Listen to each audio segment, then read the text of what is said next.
Laba diena. Sveikinu visus prisijungusius prie šiandienos konferencijos. Hello. We would like to welcome everybody who has joined us at this conference, the emotional welfare of our children. Today's conference is being organized by the Ministry of Social Security and Labor of the Republic of Lithuania together with the Council of the Baltic Sea States and with a group of children at risk. I will be moderating today's event, Daina Urbonaitienė, and I am the manager of the Horizontal Policy and Project Management Group, and I have my colleague from the ministry, Kristina Stepanova, together with me, who is the manager of Family and Children's Rights Protection. Together, we will be listening to interesting and important presentations about the emotional welfare, children's emotional welfare, and during the discussions we will be able to share our best country practice and insights, and we will be able to bring back home ideas what we can do in order to improve children's emotional welfare and health. Hello again. We are starting this event, and I would like to give the floor to Linas Kukuraitis, the Minister of Social Security and Labor.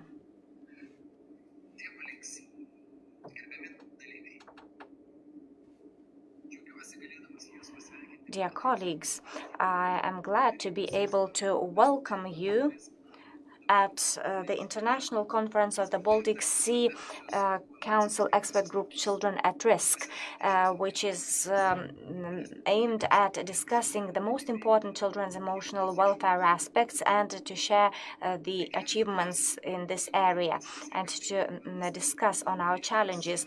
When we speak about children's emotional welfare and health, we speak about wide issues. First of all, this is the full environment of the child, which forms these aspects. We start with the closest environment, the parents and carers and grandparents. Then we go to the educational and health system, and then we speak about the public in general and its values. The main issue is how much attention the specific society wants to focus on the children.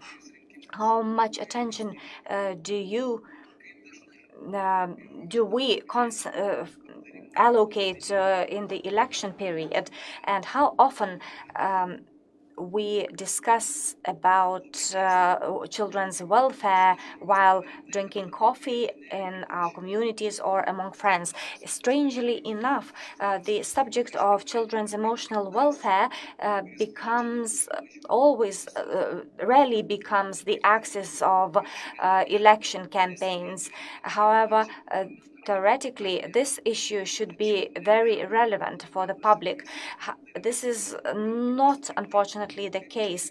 In Lithuania, we have just had a very wide parliamentary election campaign. However, I had not participated in the debate where the political parties would discuss about ensuring children's emotional welfare.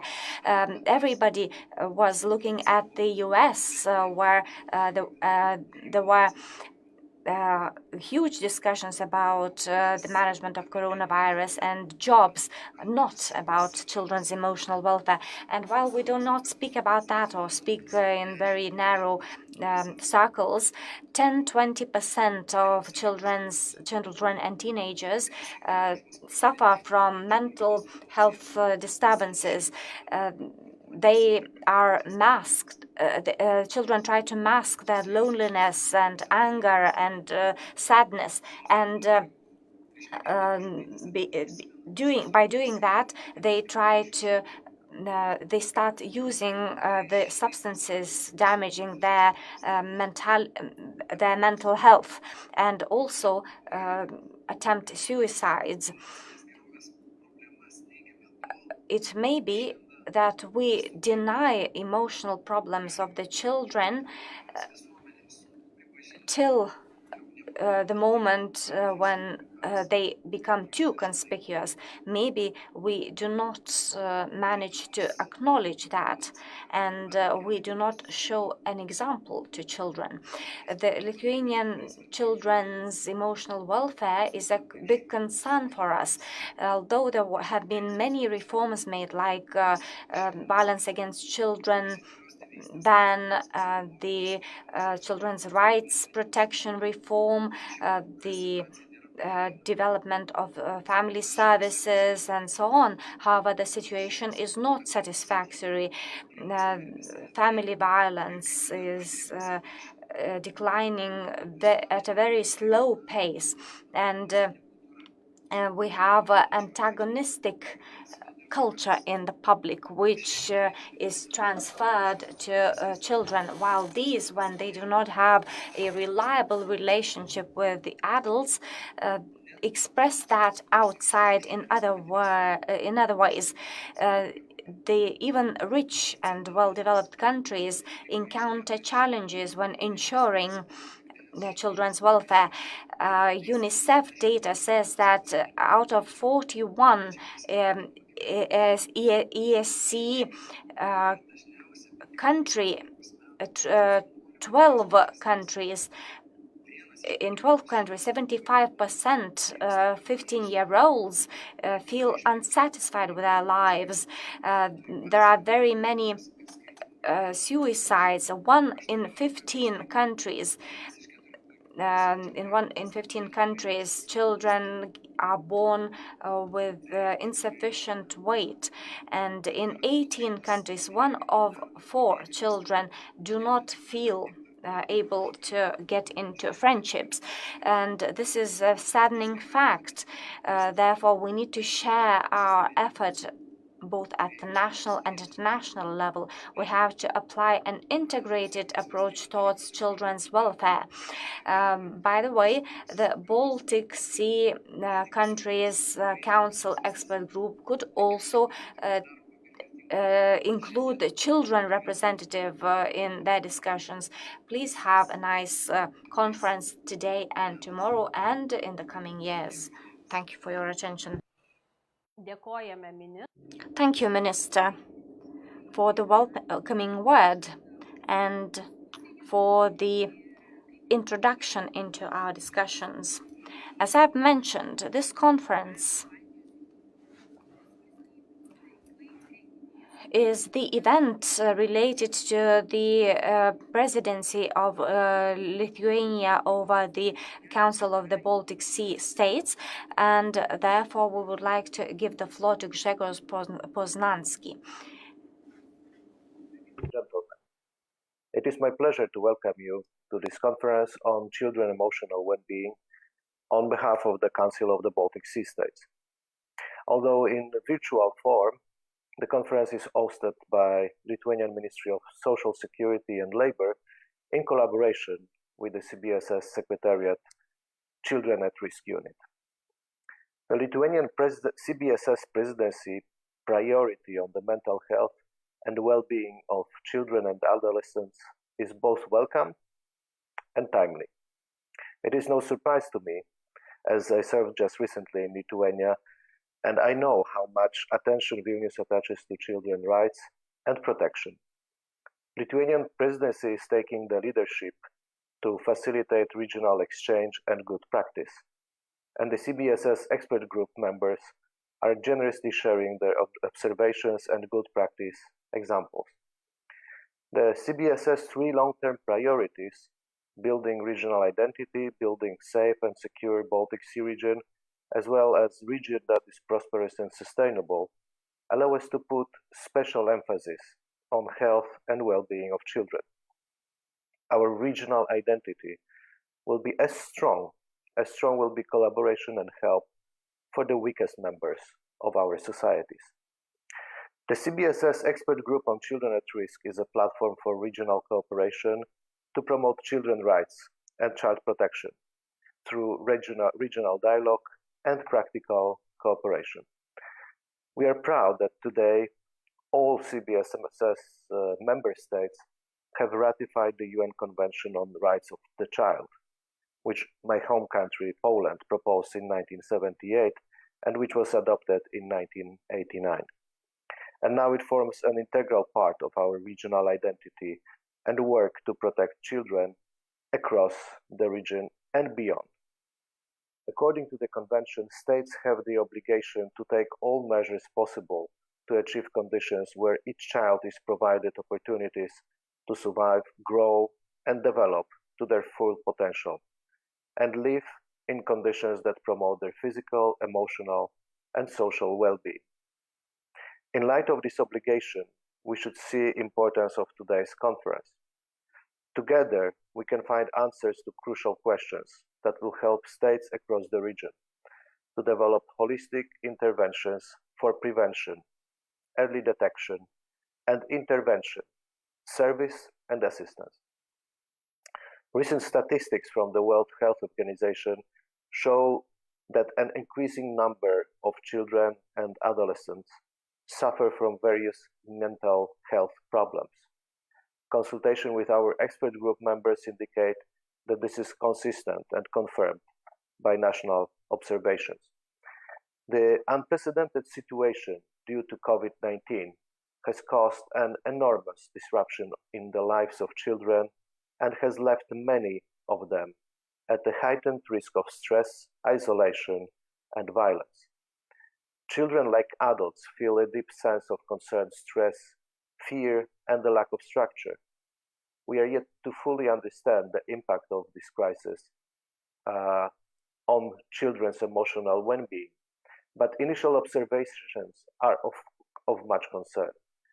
And we can be sure of one thing: we'll be judged how well we managed the crisis based on how we succeeded in protecting most vulnerable groups of our societies, especially children.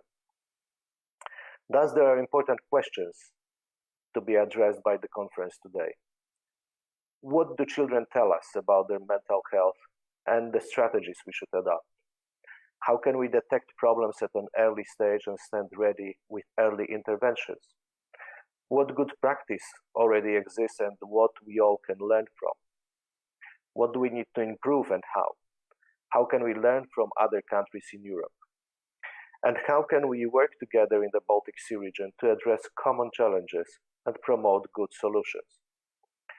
Together, the CBS Secretariat and its Children at Risk Unit, we stand ready to work with you and other actors across our region to get the full grasp of the situation for children today.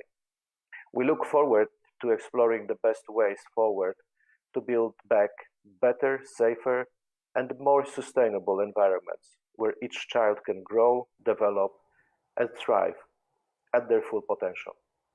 I wish you good and inspiring exchanges during today's conference, and I thank you for your attention.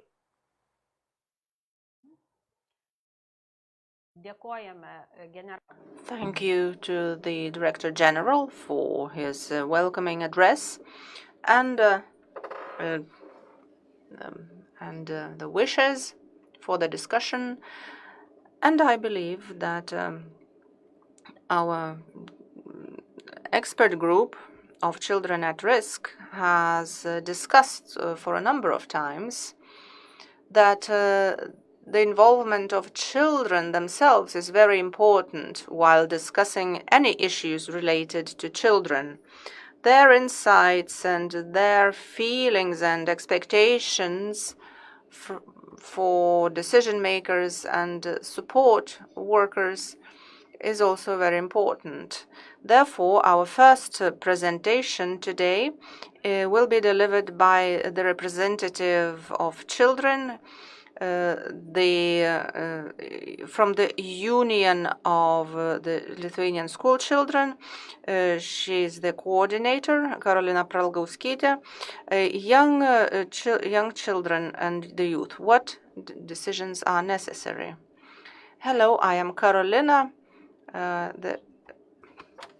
the coordinator of the annual program Flourish from the Lithuanian School Children's Union, and I will talk about children and young people, what decisions are needed. But before that, I would like to introduce to you the content of this presentation. I will tell you what information I will share and what ideas I will present. So first of all, what is the Lithuanian School Children's Union and what functions does it deliver? Then I will give a brief overview of the survey results and the Youth Line report of activity for 2019. Then I will present the overview, the statistical data of the overview of the educational system 2019, and we'll discuss what can each of us do to contribute to the happy future of our children and young people. So first of all, what is the Lithuanian School Children's Union and what does it do? It is a public, voluntary-based, non-governmental, non-profit, and only organization of Lithuania representing school children's interests. Currently, it has 36 units across Lithuania, employing more than 1,000 active and motivated volunteers, and we unite about 500 Lithuanian school children's organizations. We try to educate informed and citizens of Lithuania aware of their rights and duties. We aim at public recognition and trust among all institutions related to school children. We also pay a lot of attention to democracy and freedom of speech. We want to see every school child heard and that all school children be able to voice their opinion. Since our activities focus on school children, we can also speak about their emotional health, because through various surveys and through organizing leader club meetings in 36 units, we have discussed the emotional status of school children many times, and we know that their emotional situation contributes to the feeling of happiness among young people, because only when we are feeling safe in our close environment, we can feel happy. But according to various survey results and findings and analyses, it could be said that we really have room for improvement in order to make sure that our youth and children are happy. The report for the activities of 2019 of the Youth Line telephone helpline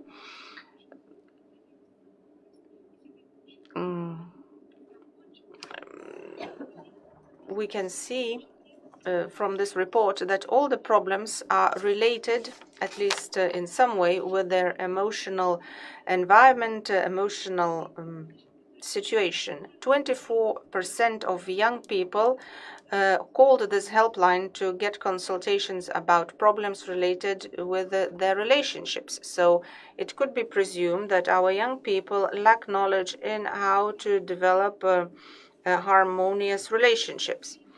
18% are concerned about existential issues, 9% about self-injury, thoughts about suicide, 6% physical health, 5% addictions, 15% because of mental problems and negative self-image.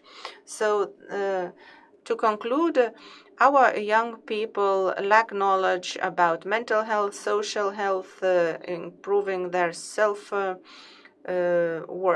and self-confidence. This line is anonymous, but we must remember that all of these people can get any kind of help in their educational establishments or in respective educational support centers in their cities or towns. Now let me give you a brief overview of the statistical data that I found in the educational analysis.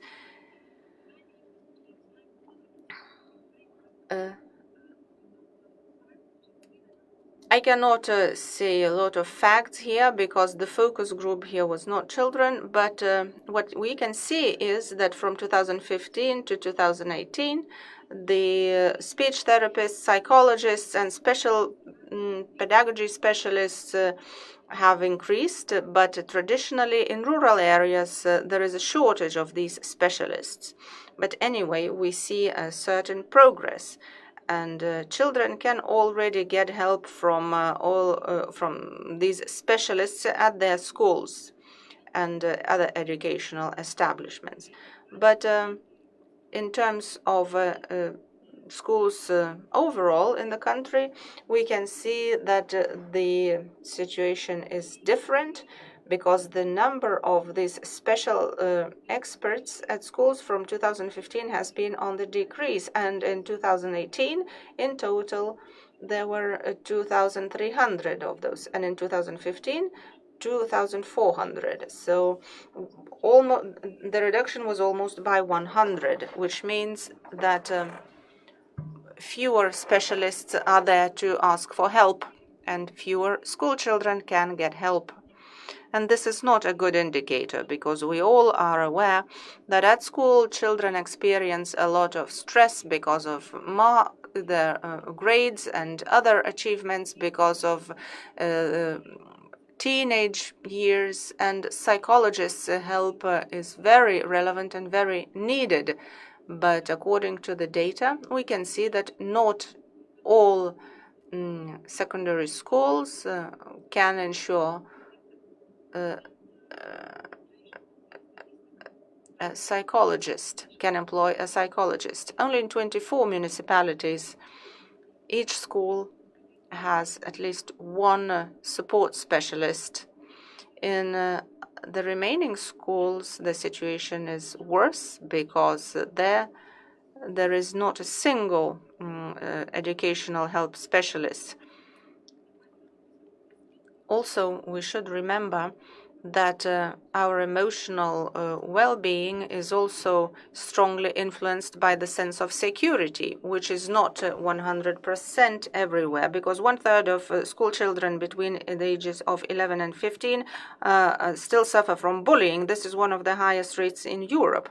Bullying takes place not only at school, but also virtually, where school children spend a lot of their free time. And 1/10 of school children experience bullying there too. So I believe that this statistical data should be treated seriously, and we have to do our best to improve the situation rather than worsening it, because in the 21st century we shouldn't speak. We should speak about bullying more and more, and resort to preventive measures, whereas ensuring the availability of mental health support specialists at schools is also very important. Now I'd like to quote Dalai Lama, who said that we can be happy when we develop our mind, and the more serene our mind is, the more happy life we lead. And I'd like to interpret this idea that the more we know and the more we speak about bullying and about our emotional state, about self-confidence, the more we know how to achieve it. And when we know how to achieve it, we are trying to achieve it. And therefore, accordingly, we are becoming happier about our lives. However, we are not always successful in achieving this, and it is not always as simple. And one of the examples here is that although the idea seems very beautiful, but it has not been implemented fully. And here I'm speaking about the program of 2016 of the sexual education of children. And the idea was that this program should have been integrated in all disciplines and all subject areas. that children should be taught about health, healthy nutrition, family life, sexual issues, social health, and personal topics. All of these subjects are strongly linked with the happiness and sense of joy. But when this program is not implemented in full, our school children are left lacking in the knowledge of emotional health, and therefore they lack knowledge about the possibilities to achieve a happy life. So our union decided to take over the initiative, and together with the community try to implement this program. We understand that this program is very important, has very important topics to the school children, and therefore we initiated a new program. We started it on the 20th of October, and the aim of this program is to inform our school children about the notion of sexuality, health, mental and social health and their differences, and also to promote school communities to ensure the qualitative implementation of this program in their respective schools. We will try to aim at change ourselves and step by step to contribute to improving the education on sexuality and the mental health improvement in Lithuanian schools, and thus contribute to the happy future of our young people. Because when they know how to set up their family, how to be self-confident, how to avoid bullying and so on, our youths will be much more positive and will have a better life.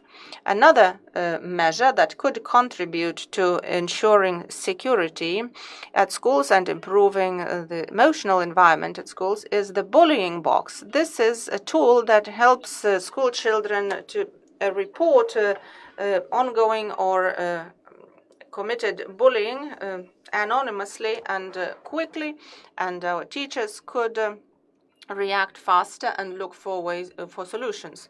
The tool consists of a mobile app or a website and administration system that is free of charge to install by any Lithuanian school. And school children, when they access this platform, they can anonymously report bullying, describe them briefly, and indicate the participants and the location, and even report about virtual bullying, uploading proof or screenshot proving that the bullying has taken place. And I personally believe that this tool is really very good, and every school in Lithuania should have it, because this would be a very efficient tool to reduce bullying in all educational establishments. To sum up everything that I have said broadly, because we don't have much time to go into details, so the key measures that could help us try and achieve the happy life of our school children and young people. So one of the measures should be emotional environment and giving priority to it. The Ministry of Education, Science and Sport should see this area as a priority area, because when we start at our schools, we can also achieve good academic results. But without the sense of security, we cannot have good learning achievements at school, whereas we do understand that people need to feel secure, to communicate with one another, and to strive for their goals.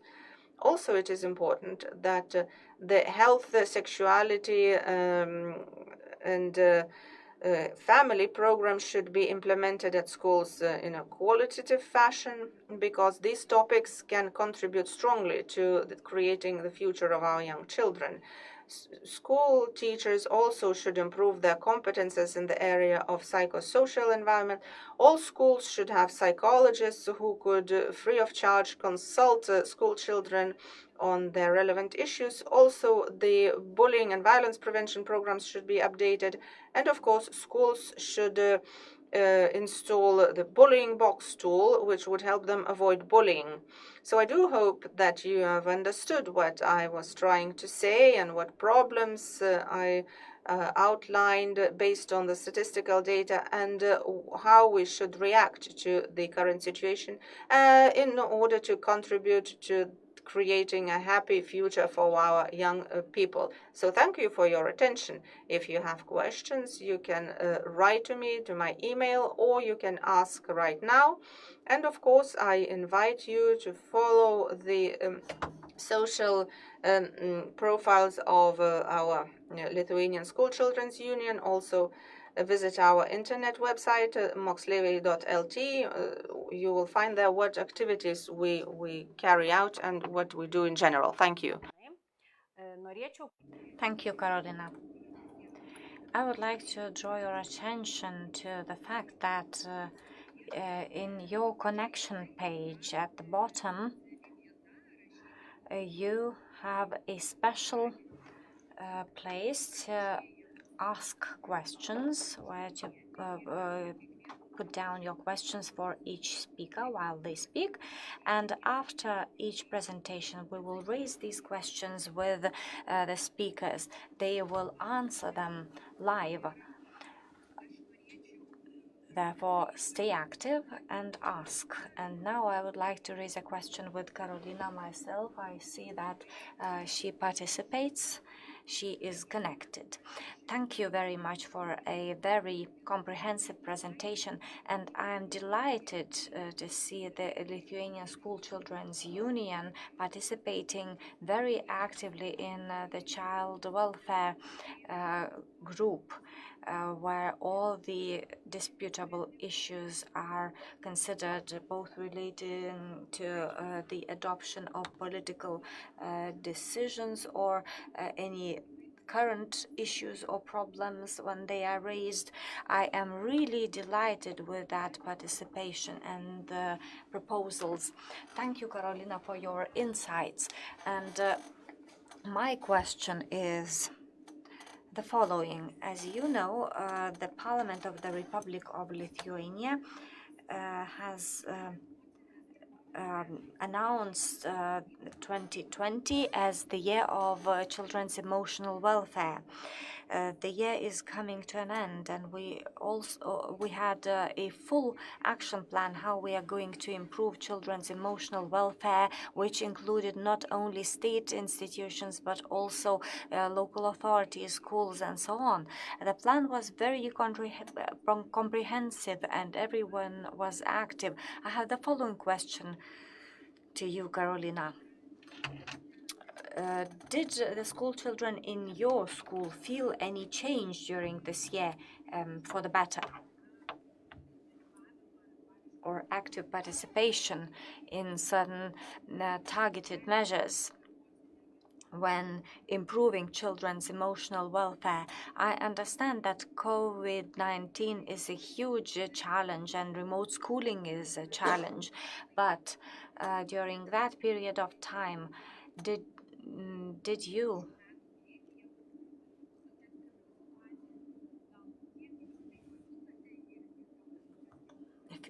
feel the change while you were still attending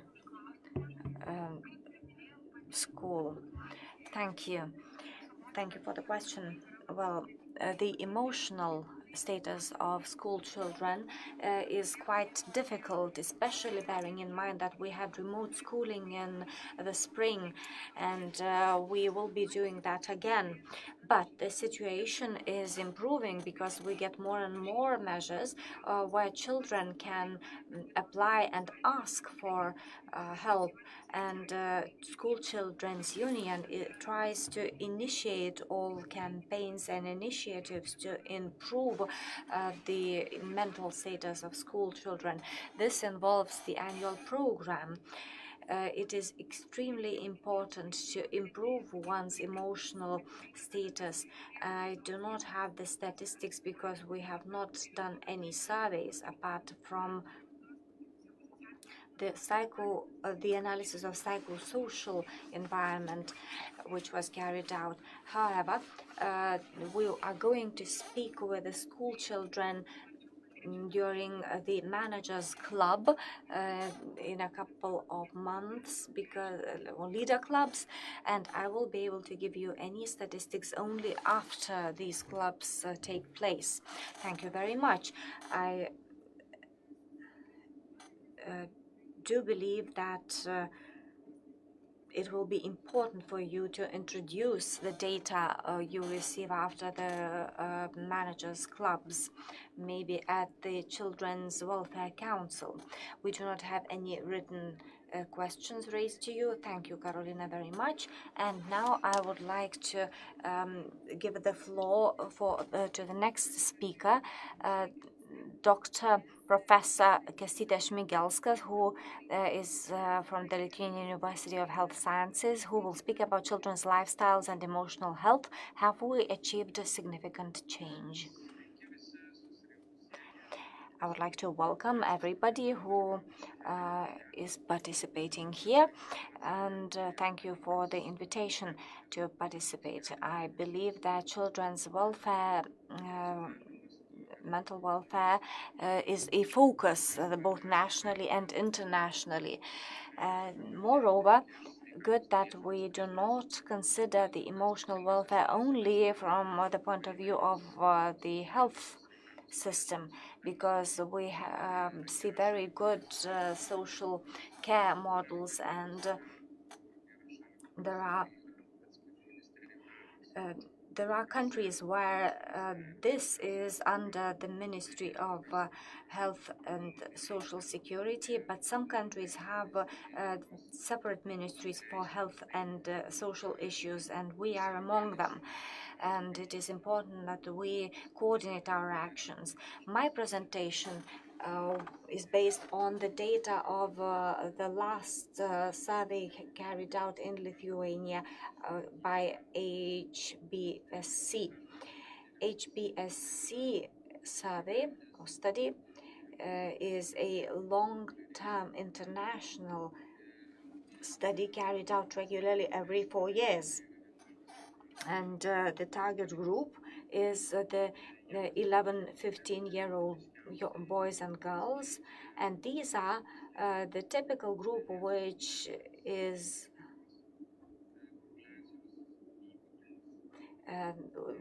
reveals the peculiarities of this big population.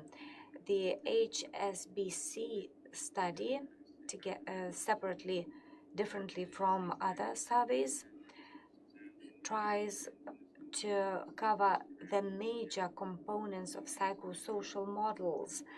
That is, they incorporate social factors, psycho factors, the things that we can observe more evidently. But it also includes psychosocial actions, which is mostly related to feelings and how children understand themselves, social interaction with the environment and other people, and how this influences health and welfare. This is not a contradiction to the biomedical model, but it is a supplementing model, because during the investigation of the last decades, we have seen that it's not only the biological actions that determine people's mental health, but in many cases, they are determining factors. Now, speaking about children's, biological factors do not have immediate effect on the child's health. However, the psychosocial environment where the child grows and which supports them encourages children to take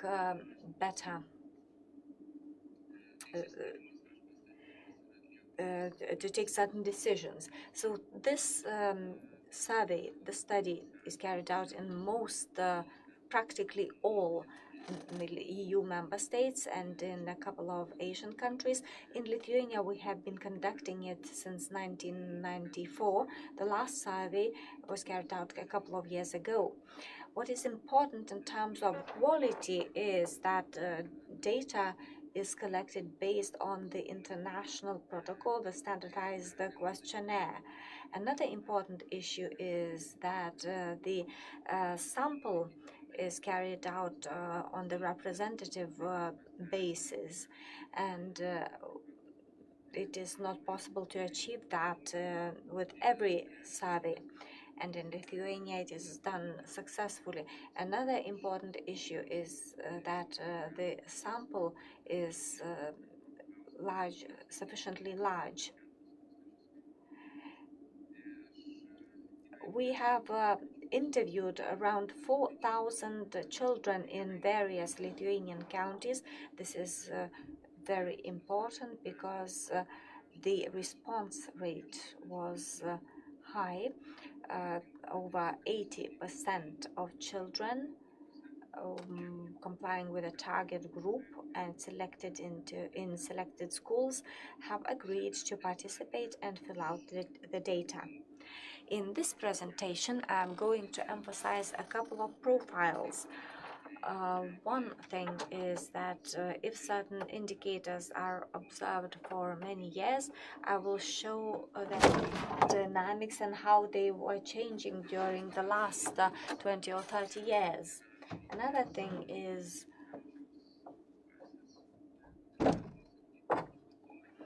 the peculiarities, the age or gender peculiarities, and another important profile is what Lithuania looks like to compare it with European data. European results were publicized in the spring, and now we have the possibility where we are based on the last data. As was mentioned, we try to cover all the elements of the biosocial model. In this presentation, I am going to focus on the social environment, health and well-being. First of all, we have to speak about self-rated health. One of the wider indicators is the subjective evaluation of one's health. No matter that it is subjective, it is considered as one of good indicators forecasting or indicating a higher or lesser risk of health problems.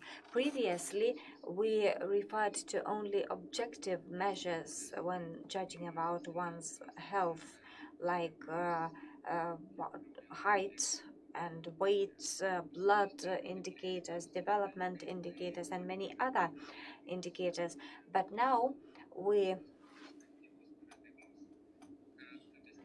stick to the paradigm that the subjective health evaluation reveals health quite well.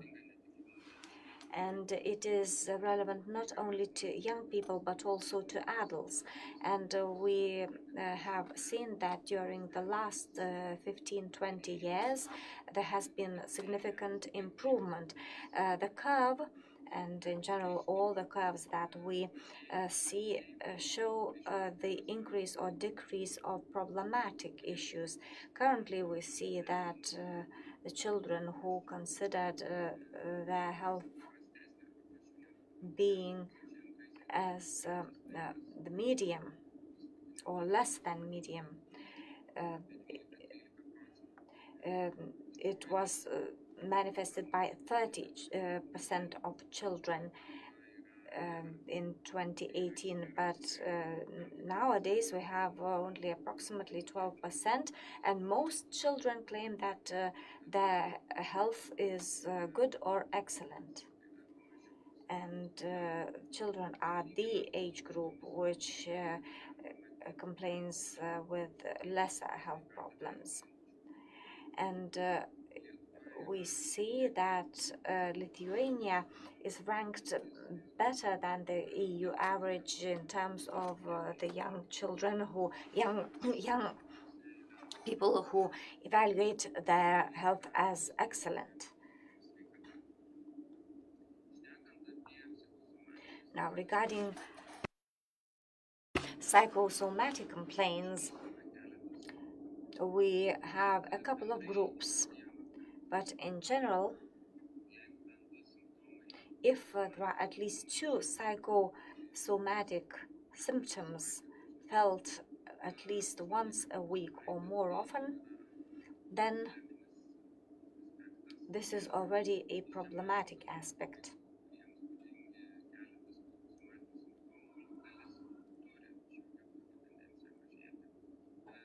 We see that there is a declining trend of those children who have psychosomatic complaints, but we have at least 30% of all young people like that. Another important issue is that the percentage is comparatively big, like 1 in every 3 children. But internationally, Lithuania is ranked quite well, especially among 11-year-olds. We are among the countries which have the least problems. In the group of 7 and 9-year-olds, we have more problems, but it's only when compared with other countries. So these are the various psychosomatic symptoms that we get, and the dominating are those emotionally based symptoms like anxiety, bad mood, sadness, or disappointment. And somatic complaints like stomachache or backache are fairly rare. Headache is somewhere in the middle. This is a psychosomatic symptom. It is kind of the physical feeling, but there's also a very close relationship with the emotional feeling. Other psychosomatic features are not well expressed through the mental features. Now, life satisfaction. The number of young people who are dissatisfied with their lives has been decreasing since recently. And this may be related to the situation in the public, even if we see that there are many problems which have not been solved or are not being solved sufficiently.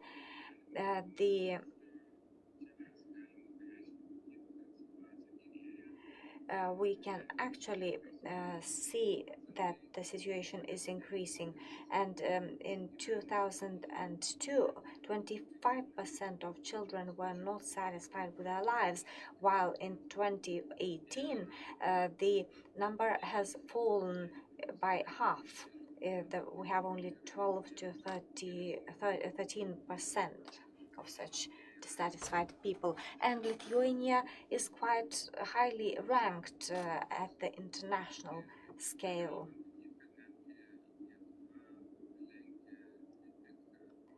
We can see here that Lithuania is ahead of a number of Eastern European countries, but also Northern and Western European countries, which are often an aspiration for us because we believe that they have a much better economic and social situation. Therefore, naturally, we expect them to have a better mental health situation as well. This example is not easy. In order to be able to economically improve the country, well, but it's still significant.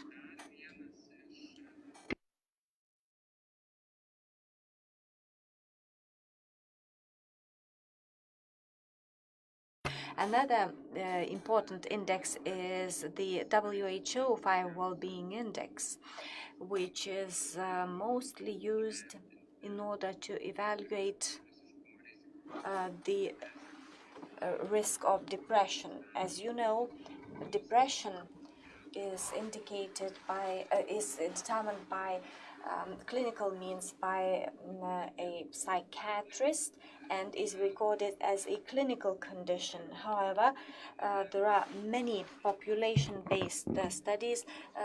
They do not consider the depression being a clinical disease. They think that this is related to the depression condition.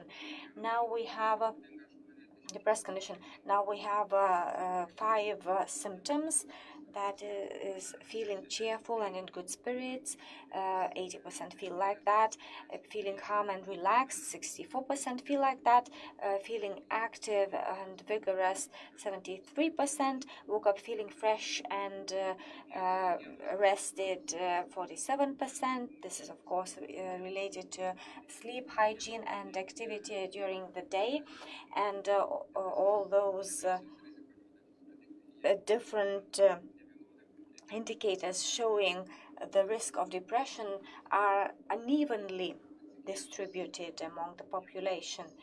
And when a person gets up and feels refreshed and vigorous is one of the features which is the most problematic, which causes the most number of problems. When we speak about the disparities between genders and age groups, I marked the percentage in darker colors where we have more problems. Therefore, we see that both in terms of the psychosomatic complaints or the general evaluation of well-being or life satisfaction, there are more problems among girls and young ladies, and this is obvious not only in Lithuania but also at the international scale and is being observed systematically. And we see that more problems, there are more problems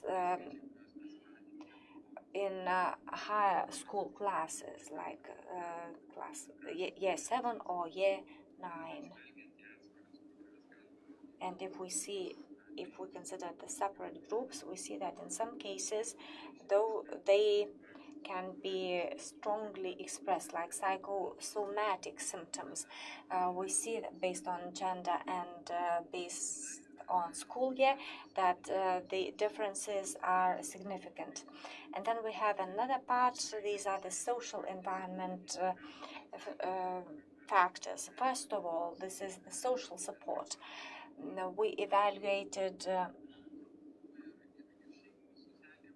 the social assistance by the family, friends, and others, and Lithuania looks really poor in this context, because in terms of classmate support, Lithuania occupies one of the lowest places. Teachers' support is also performing badly, and friends support children better, the view is better, but the best one is the social support from the family. And we are here somewhere in the middle in Europe.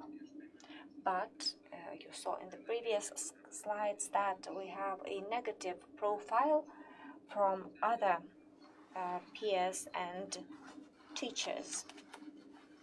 So we may state that this welfare aspect is a matter of concern for us, and the public should do more to improve the situation. And one of the factors we are all aware of is bullying at school. And this is one of the indicators showing that the social interaction among young people is not always favorable. In terms of bullying, we've seen positive trends, and these are the decreasing this is the decreasing percentage of the bullying phenomenon. However, when we evaluate that internationally, we see that the progress is not sufficient, because Lithuania is still number one according to the spread of bullying. This is based on the bullying practice, and this is based on the numbers, those experiencing bullying. Now, regarding cyberbullying, this is quite a new phenomenon. Therefore, the dynamics is short term, and they are less spread than the normal bullying in school. But regardless this, we see that Lithuania is ranked quite poorly among other European countries. And Eastern European countries have the worst situation in this aspect. Yet another question, and even more subtle one, is related with the factors pertaining to the risk of suicide. In this study, not all countries have been evaluated. Therefore, I will not give you a comparison with other countries. However, the trends in the past couple of years show that the lack of willingness to get involved in the various activities or do anything in the couple of last weeks is characteristic to almost 40%.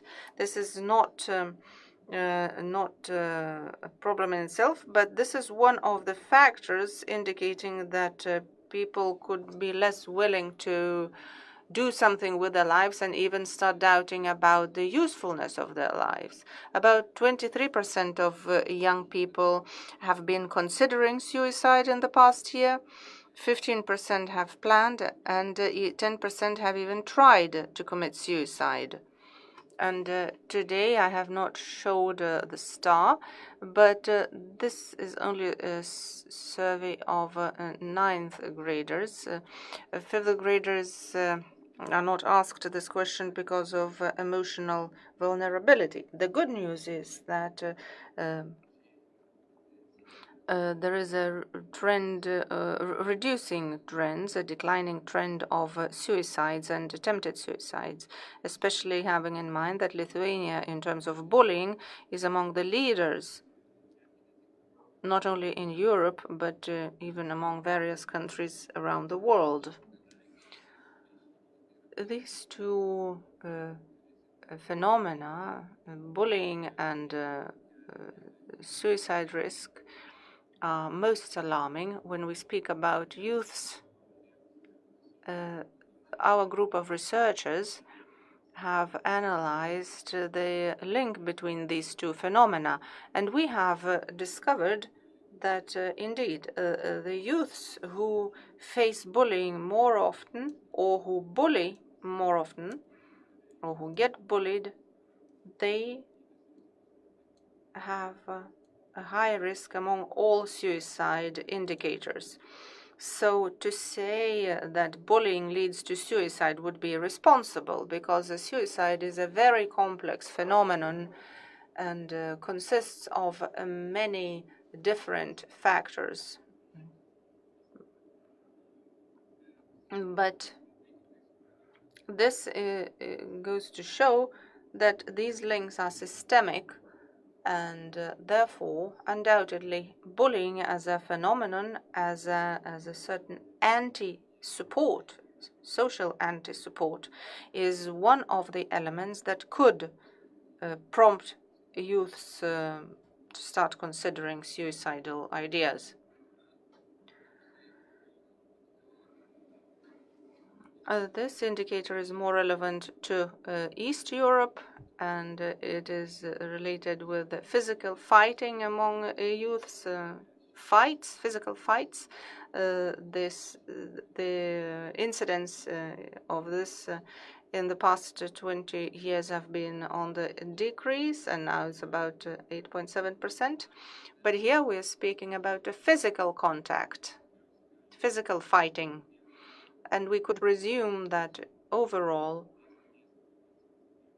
measures for preventing physical violence have been impactful, and therefore we see this positive trend, although the changes in the past year are only slightly positive. According to the incidence of fights, we look rather well. In the middle somewhere in Europe, or even lower.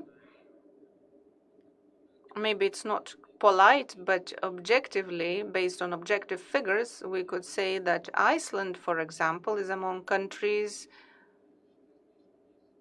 that in which this phenomenon is much more widespread. It's quite an unexpected result, but this is the reality at the moment.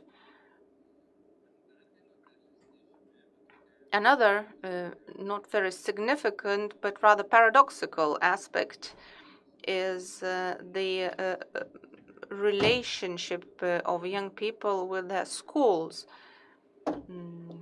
In the past decades, the share of young people who disliked school has been decreasing slightly, and the part of school children who have felt very burdened at school has been decreasing, but now has been increasing as well.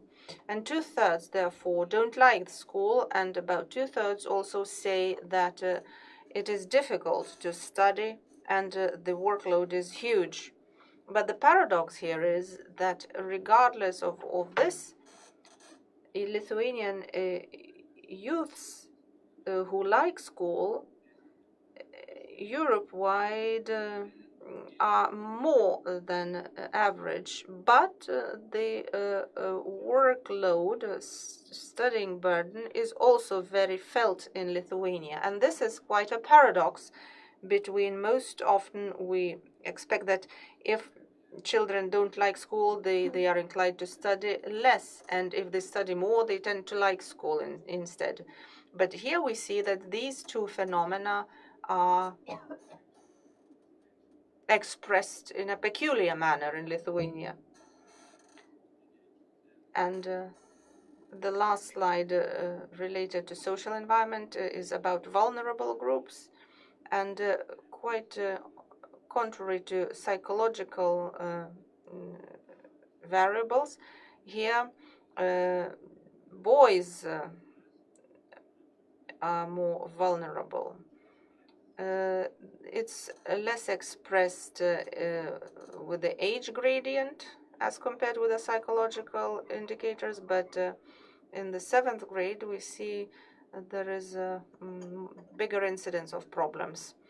To sum up my presentation, I could say that there could be 5 main messages. One is that Lithuanian school children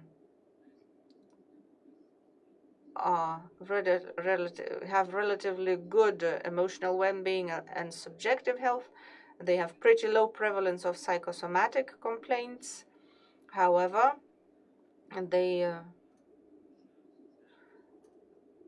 they have quite a low social perceived support from classmates, friends, and teachers, and partially also family.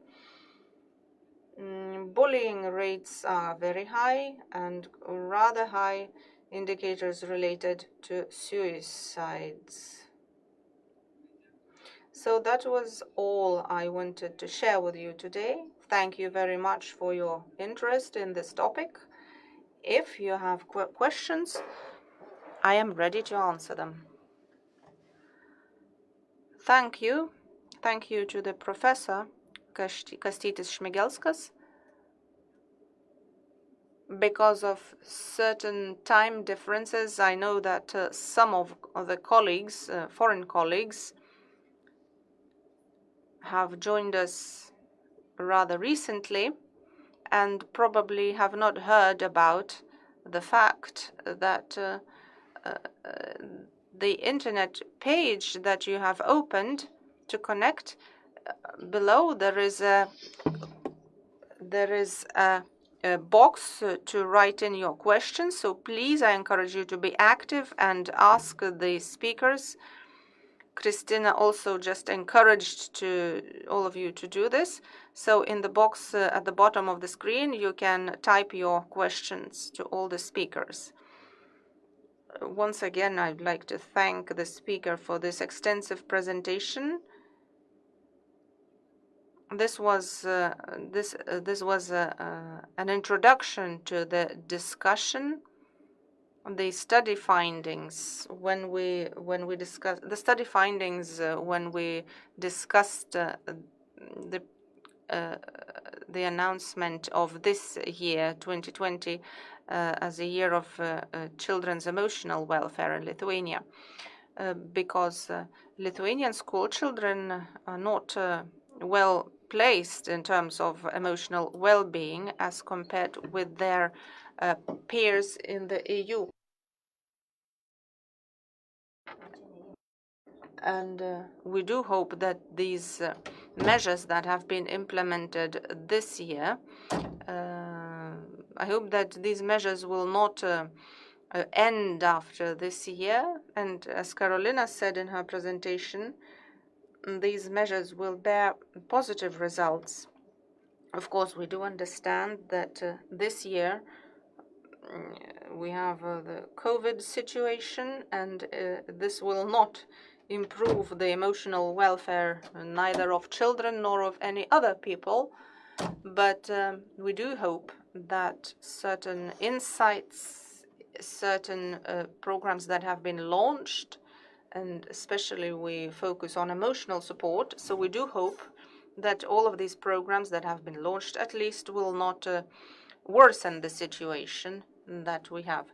We have received no questions, so I'd like to thank the professor, and let us switch to the next presentation delivered by my colleague from the Ministry of Social Security and Labor, Kristina Stepanova, head of the Group of the Protection of Family and Child.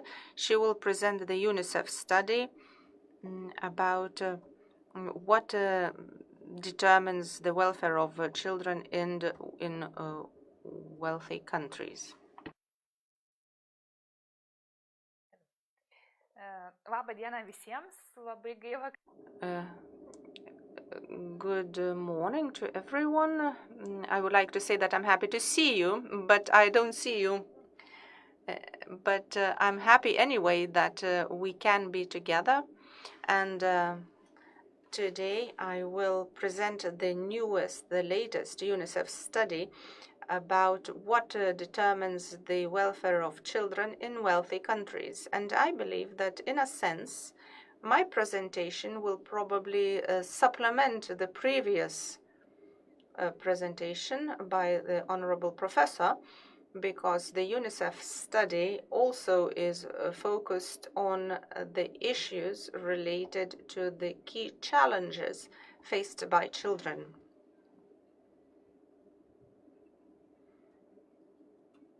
The report that I'm going to discuss has been submitted for more than 20 years. 41 countries members of the OSCE are compared, and certain aspects are compared, based on which the countries are later on rated, based on which of them creates the best conditions for a child's welfare, beginning with the best and ending with those who face bigger challenges. The components that are compared in the report are taken from two larger groups.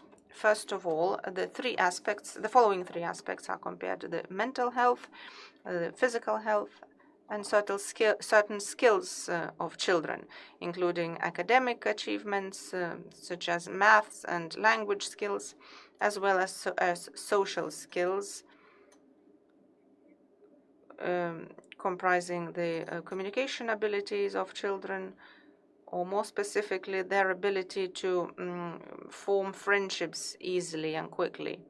Another group of factors is also evaluated in order to determine how much a country ensures the welfare of the children, and it is related with the policies in the area of family, education, and health.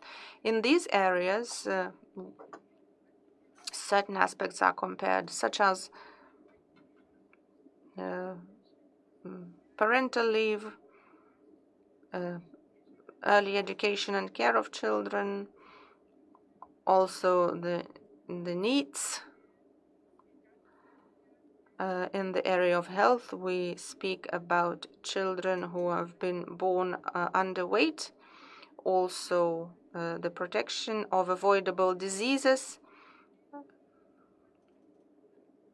and it also involves the economic part, for example, the employment of parents and their income. One more aspect that is compared is the security of the society in general, because it also has an impact on the welfare and situation of children in the countries. And here we study the following aspects: available social support, the incidence of violence in the society, such as, for example, violent crimes, and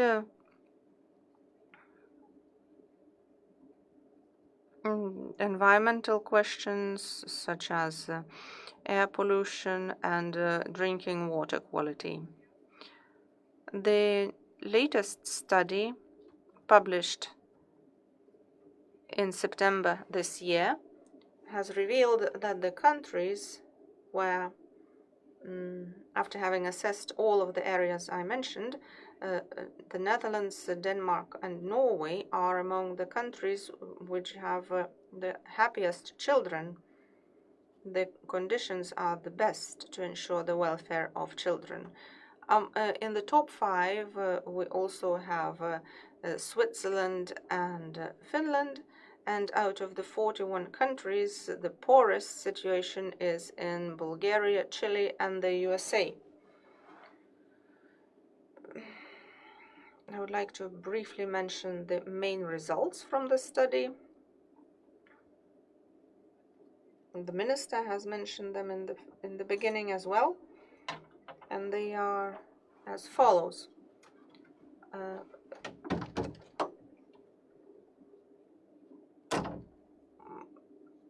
Fewer than 4 out of 5 children say that they are very happy or that they are very happy about their lives. The majority of children indicate certain aspects because of which their sense of happiness in life is less than of their peers.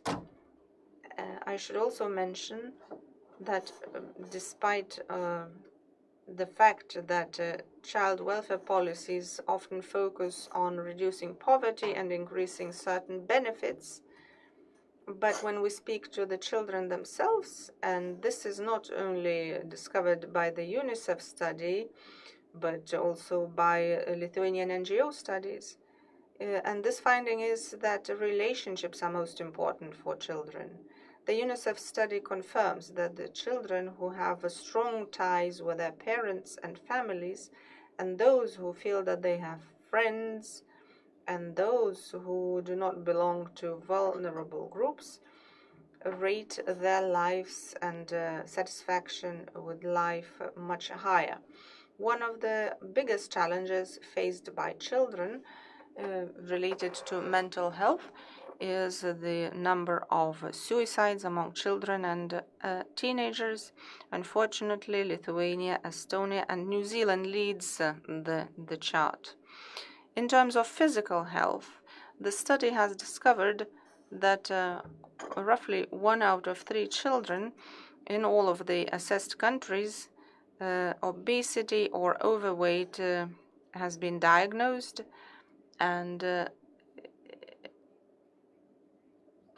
mostly it is related to the fact that children spend much less time while exercising. And this is, of course, related with the time spent with various gadgets and social networks. And the latest events related with the lockdowns are also impacting the limited physical activity. As I said, first of all, we evaluate, among skills, we first of all evaluate academic achievements. And unfortunately, despite the fact that educational systems are strengthened in all countries, but about 40% of all children in the 41 countries that have been evaluated have demonstrated poor reading and maths skills. As we can see, these skills have been the poorest in Romania, Bulgaria, and Chile, and the best results is in Estonia, Ireland, and and Finland. Other skills that are related with self-confidence as well as with social skills, mostly the communication skills and relationship building skills, that is how quickly children can make friendships. So in the study, it has been evaluated how quickly children form friendships at schools. The results here reveal that in the majority of countries, at least 1 out of 5 children cannot find friends and feels lonely and does not have confidence in their communication skills. Of course, in the study and in all the latest analyses in the past years,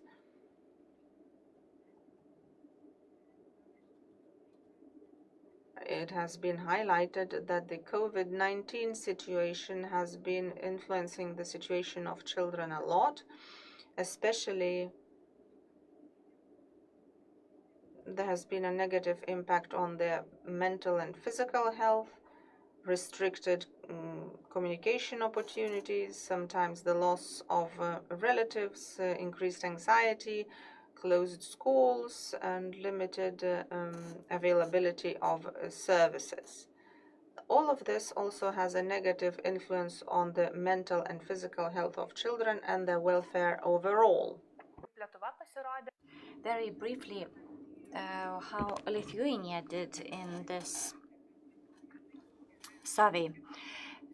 In Lithuania, we have under 500,000 children, and when researching the life quality and mental and physical health, Lithuania occupies place 33.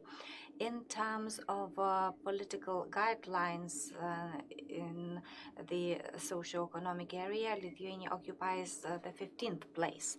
And as much as you can see from this data, Lithuania ranks worst in terms of the mental health of children and the mental welfare. It takes only place 36 based on on children's feeling well or self-confidence and the possibility to enter into relationship. The indicators related to living conditions are also among the worst ones. And unfortunately, economic conditions influence children's and families' welfare because Lithuania occupies only place 30. This also is conditioned by the society in terms of violence and violence offenses. And in Lithuania, we still have lots of violence. Then we have more information about why Lithuania occupies one or another place. The most important data is that in Lithuania, the children who are happy, satisfied with their lives, make up over 81%. Unfortunately, Lithuania is still among those countries where the 3-year suicide average makes our country one of the leading ones. We see 18 children out of 100,000 teenagers committing suicide. Only 71% of children have mentioned that it's easy to find friends for them.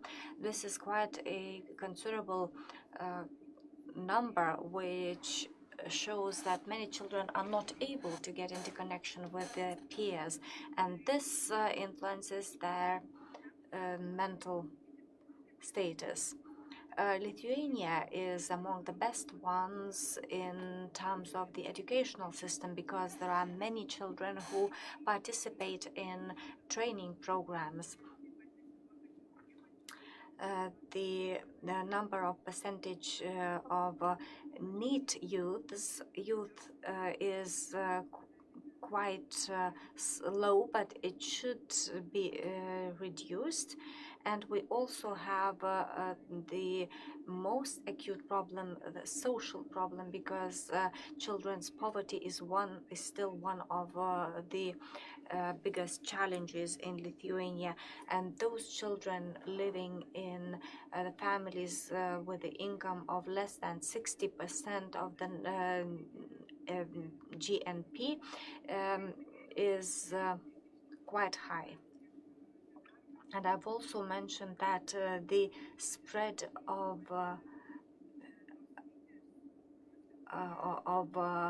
homicides and air pollution and unemployment are actually huge factors contributed to the children's welfare status.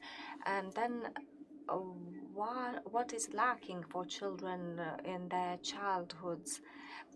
And why do children feel unhappy after ratifying the Children's Rights Convention? Now, most countries have committed to creating appropriate conditions for children and help families do that. Quite a big part of children are still in the conditions where their happy childhood cannot be ensured for them. And positive relationships are among those which are the most important. In Lithuania, there are more studies showing that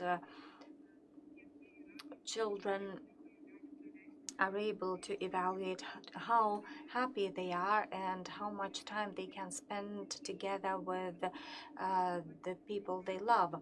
Other studies carried out have shown that relationship with other people is even more important for them than certain material issues, although we tend to say that children want to have more new phones or more clothing, but children themselves say that relationship with parents are the most important issues for them. Here we should speak about bullying, because in many countries they still remain an important, relevant problem, and bullying influences the quality of relationships and emotional welfare. One of the largest challenges is that when children were being asked whether they have who to address when they encounter challenges, most of them said that they do not have a close person to whom they would apply if they wanted to tell them about their challenges. Then when developing the policies of various areas or when looking for solutions for children, it is important to ensure children's participation and their possibilities to express the proposals make proposals which could make a part of the policies being created. Children, however, believe that they have even more possibilities to express their opinions nowadays. They have the conditions, they can tell what solutions they would like to see, but children still feel that although they do not have the possibility to express their opinions, they do not have the possibility to initiate that. And here we have, apart from the UNICEF study, another study carried out in Lithuania by Save the Children and other NGOs, which say that although children believe that they can express their opinion, they feel that they do not have enough power to influence the decisions or do not have the possibilities to be heard.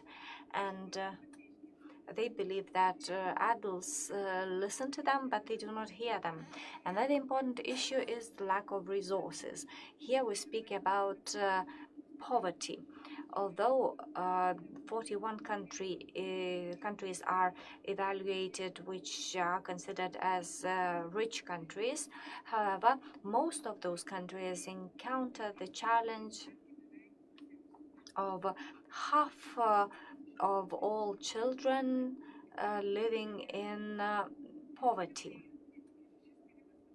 And the studies have shown that poverty influences other children's possibilities as well, and very often they encounter such problems as depression or obesity and poor academic achievements. And another important area is service accessibility.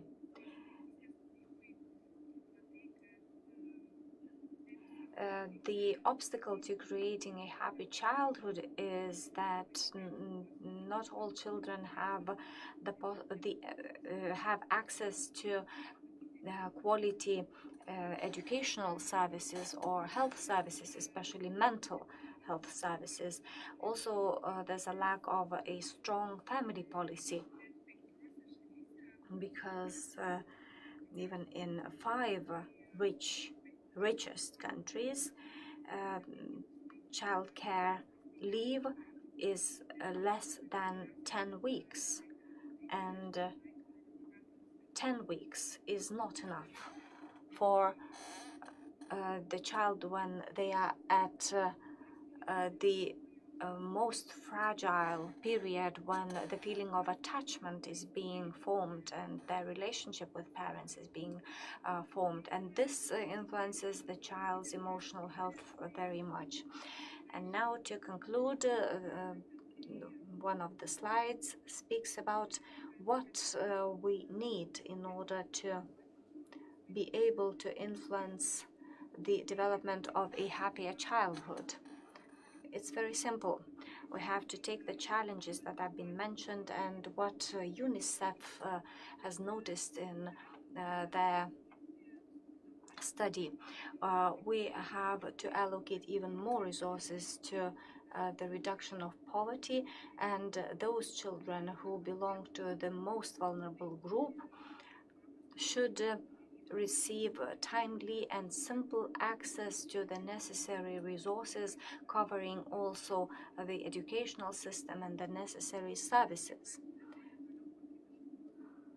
We should also further develop quality mechanisms ensuring health services and develop the family policy. We have to ensure good conditions for the parents to match family and professional lives. 1 out of 10 parents say that they do not have at least one close person who would help them with upbringing children, especially when stress is increasing in relation to employment. We should not ignore the environment and environmental protection, because pollution or water quality influences children, although not many speak about that. But that's important for children. When speaking about the environment, it's important to note that children, when evaluating satisfaction of in life, they feel worse when they do not have the proper environment around them where they could spend time with friends and in the environments which would be attractive to them, where they could do something interesting. Therefore, the adapting of the physical environment to children's needs is one of the most important priorities. Of course, the strengthening of the physical environment, especially when encouraging children's physical activity, remains a big priority. I have also included a couple of my own suggestions apart from the UNICEF proposals.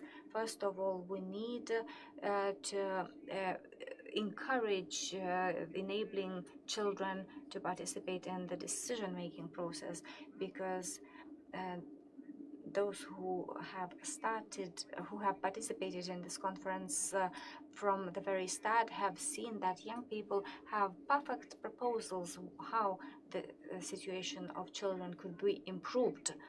And what we see in the social area is that the challenge is actually the adult who is not ready to hear the children.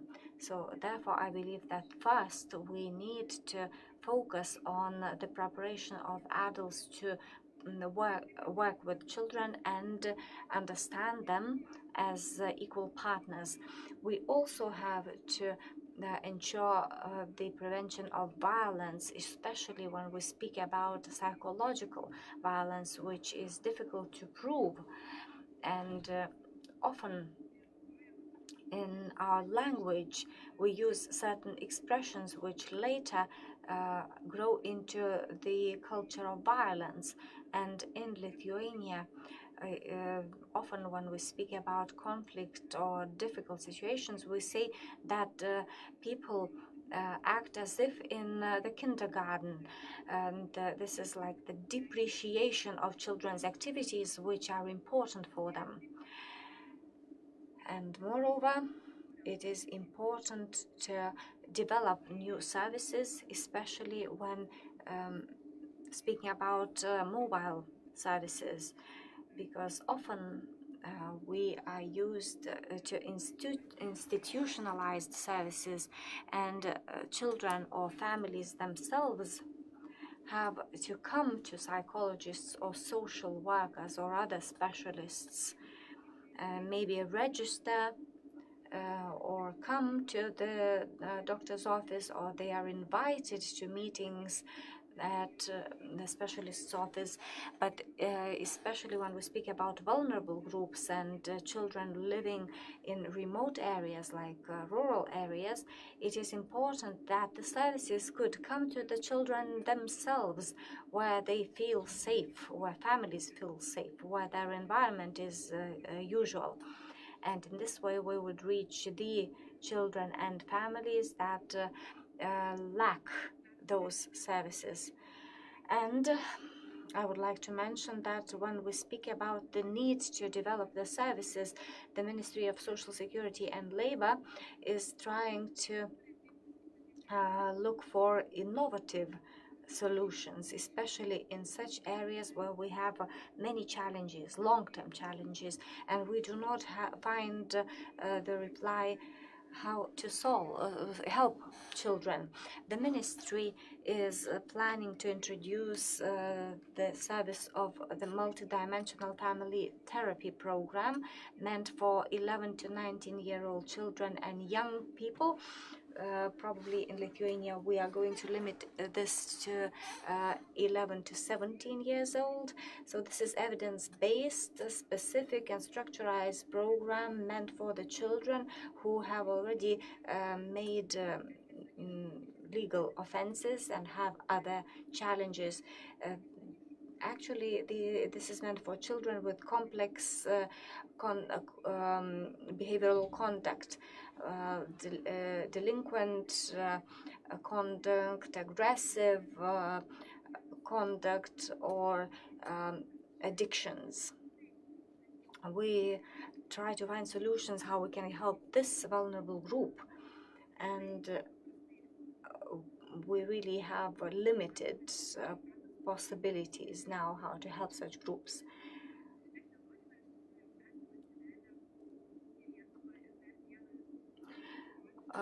We have also brought another evidence-based program, that is the Incredible Years program, which is meant for creating internal mechanisms for children where they would learn to regulate their behaviors. And in Lithuania we have the first training conducted meant for parents, and we hope that this will be one of the solution possibilities that would increase families' welfare. Then we will have the one-stop shop centers. We will establish 2 centers where families in crisis would receive the services under one roof from one stop shop. And in case of very difficult situations, all the specialists would be available in one place to help the family. And I hope that we have NGOs connected to this conference, maybe budgetary organizations too, because the last measure is the evidence-based composite services for children and young people from the most vulnerable groups, and they are meant for any legal registered entity and any organization having a good idea how to help children and would like to implement it and start removing the obstacle of the lack of the services. They could, all those organizations, apply. And we really need the answers what additional services could be developed and programs brought to Lithuania. We have 6 target groups, that is children and young people who are the victims of violence or human trafficking, children who are from the care system, and it doesn't matter whether this is institutional or non-institutional care. Then children from the social, from families experiencing social risks and who have started an independent life. Then those children who have behavioral or emotional problems and other problems. And then children who have a delinquent behavior, no matter whether they have committed any offenses or not. Thank you very much. And if you have any questions, please.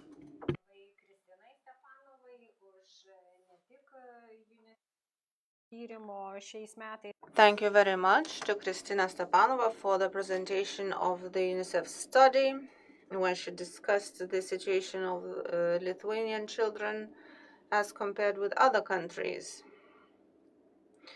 She also told us about new measures that are currently being implemented in Lithuania in order to improve the children's emotional health, emotional welfare, and to help families. While you are writing your questions to Kristina, I'd like to ask whether Professor Kastytis Šmigelskas is still with us, because we have 2 questions for him. Well, he has left already, but I could answer one of them about immigrants. This aspect has not been touched upon. It was carried out in all European countries based on standardized questionnaires. So, Christina, please. Well, I could answer this question about children who are in migration. Dinah has rightly noted that in the study, children's groups were not singled out. We researched this situation of children and their welfare in general.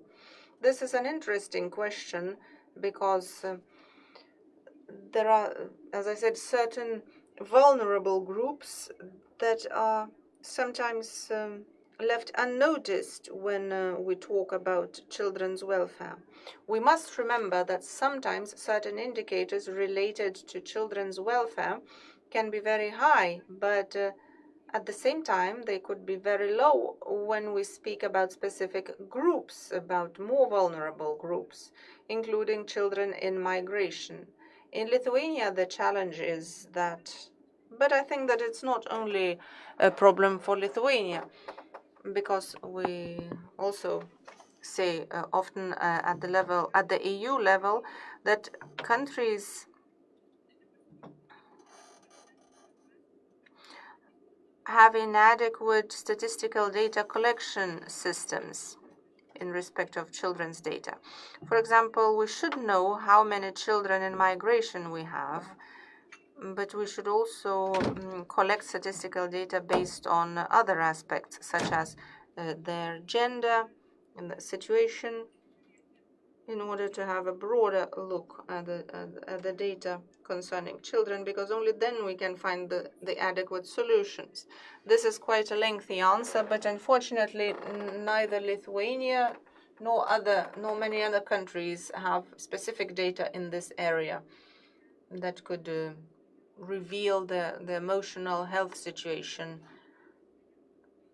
of children in migration.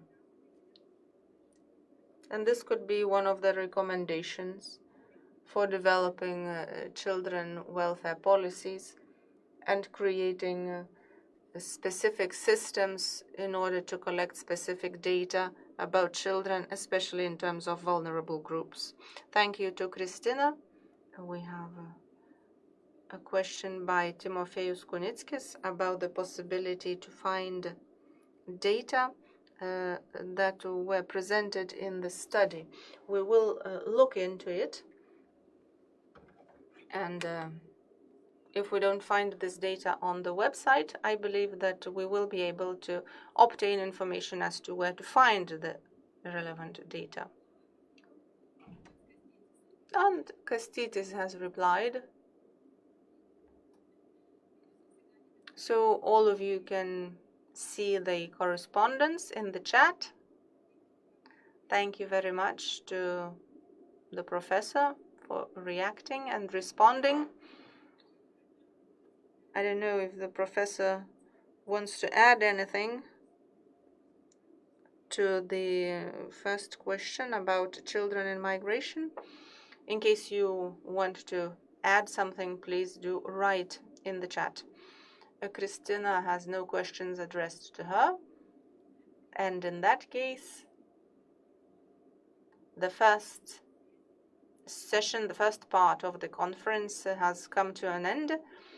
All the presentations have been delivered. The questions have been answered. So in that case, I would like to announce a break, and I invite all of you to come back and connect a bit earlier in advance in order to have a smooth connection and resumption of the conference. Because in the afternoon session we will hear a lot more interesting and relevant presentations from our guests. So please come back at 1 o'clock Lithuanian time, and please adjust your time accordingly to your country. And then we will start our conference 1:15 after the lunch break. So please come back and have a nice lunch. This is the conference of the Lithuanian presidency in the Council of the Baltic Sea States, together with the expert group Children at Risk. And the topic of our conference is the emotional welfare of children and what achievements can the countries be proud of and what challenges still remain unsolved. And I would like to introduce our next speakers. I am very pleased that today we will hear from the representatives of the WHO, Martin Weber, who represents the Child and Adolescent Health and Development Division, and Dan Chisholm, who represents who is the head of the program for mental health. And they will tell us about what recommendations could help Europe achieve happier and healthier children.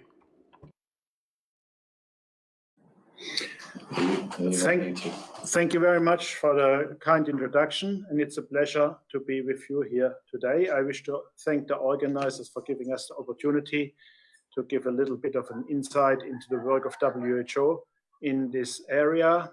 As mentioned, I'm here with my colleague Dan Chisholm, who is talking about mental health, and I'm going to look from the child and adolescent health perspective. So we have a split presentation. The first half I'm going to give, and Dan is going to take over from me for the second half. So let me start a little bit with the issue which is most pressing for us nowadays, COVID-19 and how it affects children. If you look at these summary charts from our colleagues from the epidemiology, which shows the dynamics of the outbreak of COVID-19 in the European region over the last 8 months, and it breaks it down by age group.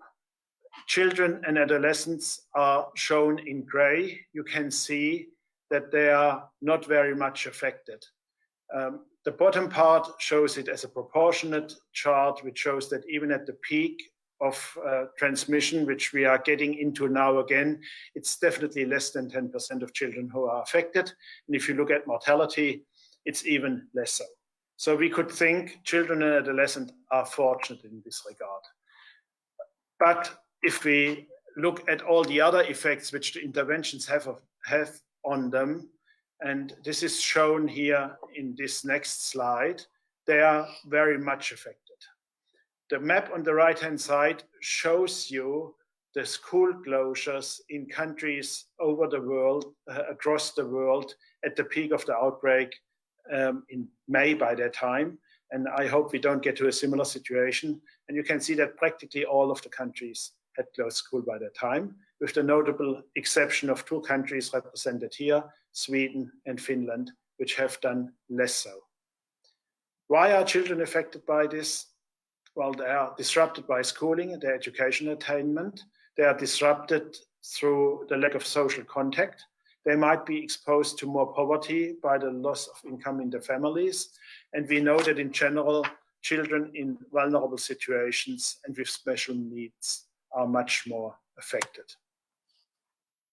We are having a special consultation for member states trying to advise on the risks and the benefit of the different interventions. And for this, we have created a little matrix.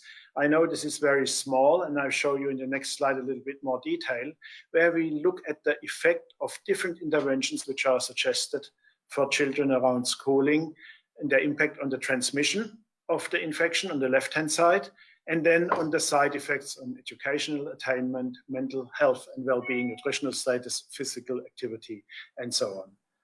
This slide shows this to you a little bit in more detail, so you can see clearly that while school closures might have a very positive effect on the transmission of the infection and the spread of the infection in the community, they definitely have the worst effect on all the other aspects of children's health and well-being.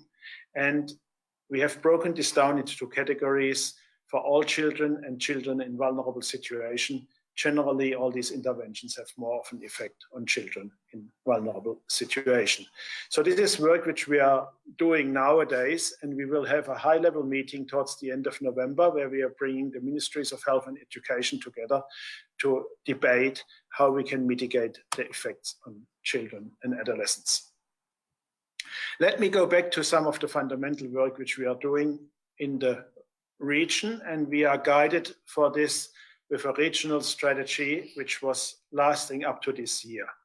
In the preparation of a new regional strategy for children and adolescents, which would take us up to 2030, we were developing some problem statements, which are displayed here on this poster board, which several of our stakeholders, and we went through a few rounds of discussion and consultation in this, believed are affecting children very much.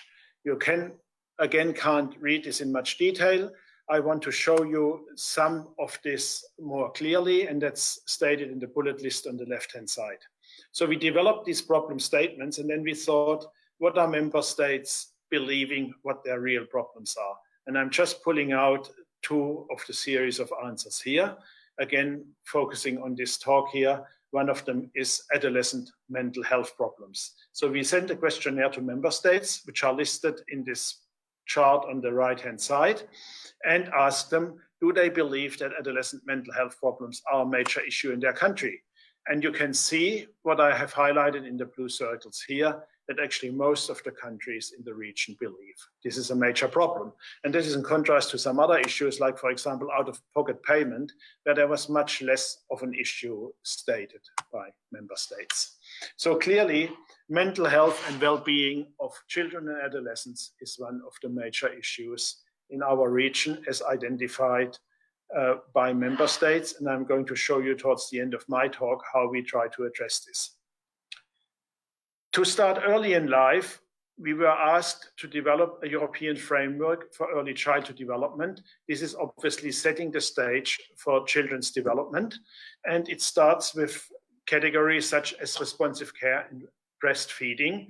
This slide shows you the 10 categories which are in this framework, and it highlights areas which can be preventive and promotive, but others which are also responsive to the needs of children. For example, in number 8, developmental monitoring and assessment. So we identify children early which have developmental difficulties, so we can go over then to category 9, to an early response and support of those children, so they are as well as possible be brought back on a good trajectory.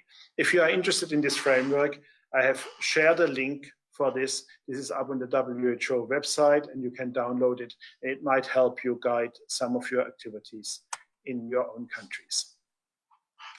For the development of this new strategy and reporting the progress of the previous strategy, as I said, we sent out a questionnaire to member states and asked them about some services which are available.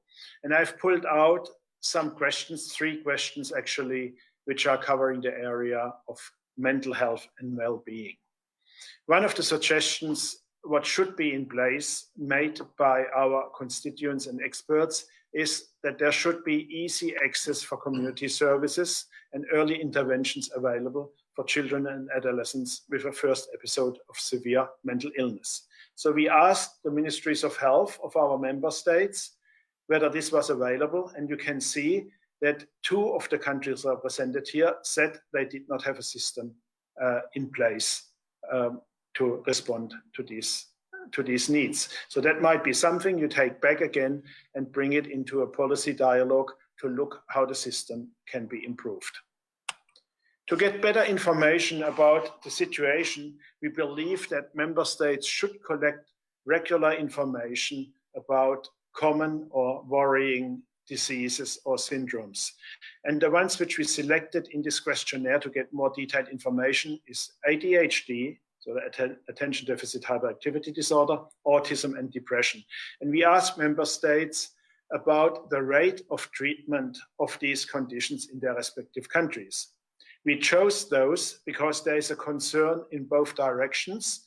It could be underdiagnosed and undertreated, but in some countries, especially attention deficit hyperactivity disorder is clearly overdiagnosed and overtreated. So we wanted to get information whether countries are collecting data on this, so to be able to respond. And all the countries represented here around the Baltic Sea said this information is available. So again, you can go back and look whether this is a problem or not.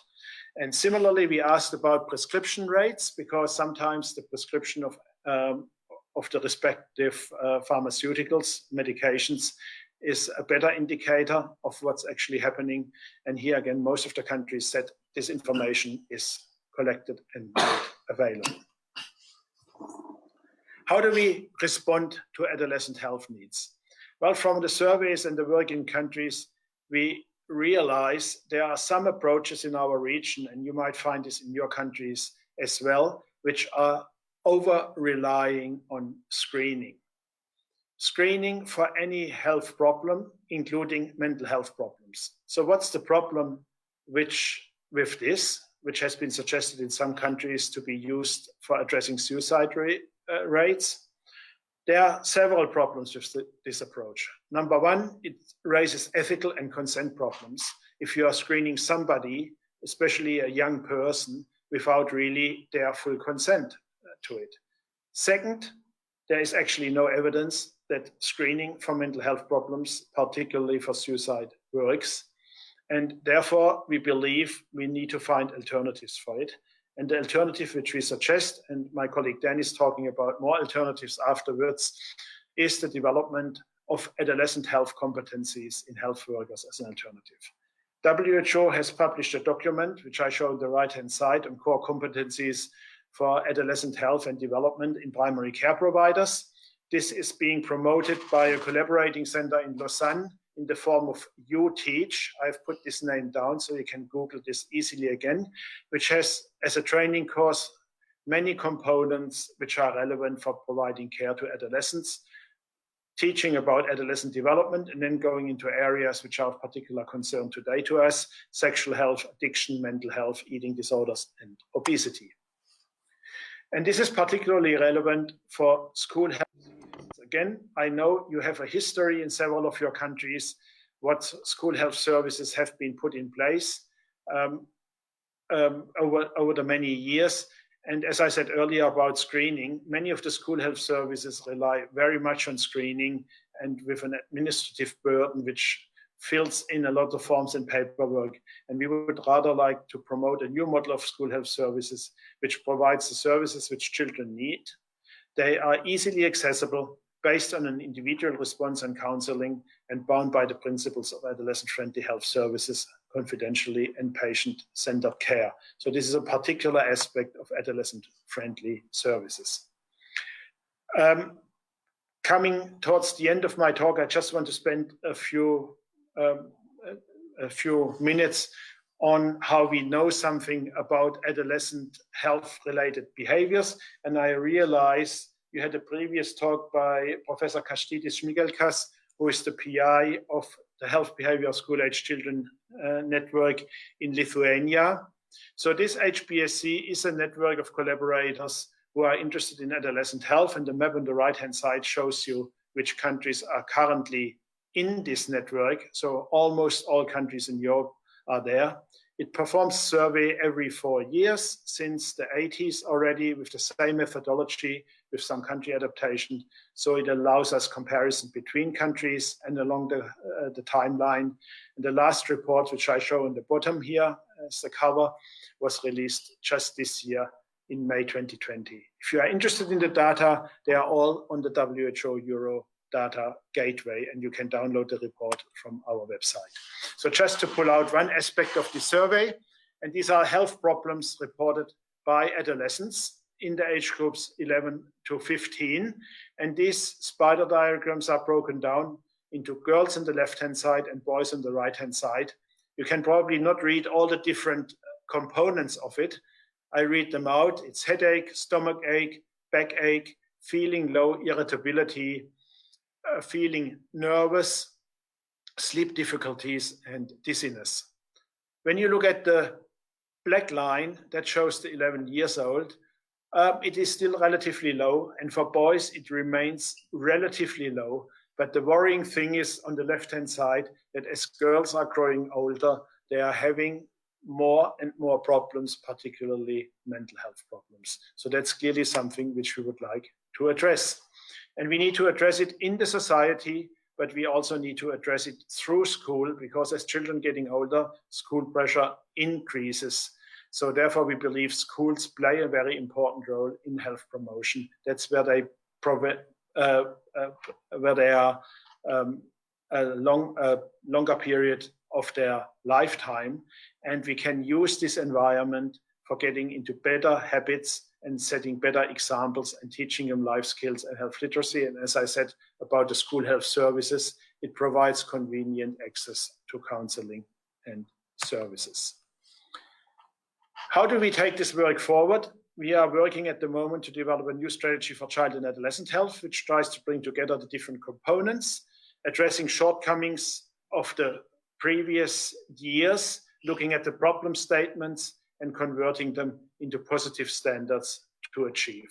This is work in progress. We have gone through expert consultation for this. We had youth involved in it, and we are moving in the winter of this year, as far as COVID allows us, to a member states consultation, and it should lead us up to 2030. You see these categories presented in the form of a house on the right-hand side. So it looks into infant and young child and school age and adolescence from both the preventive and promotive part and the curative part.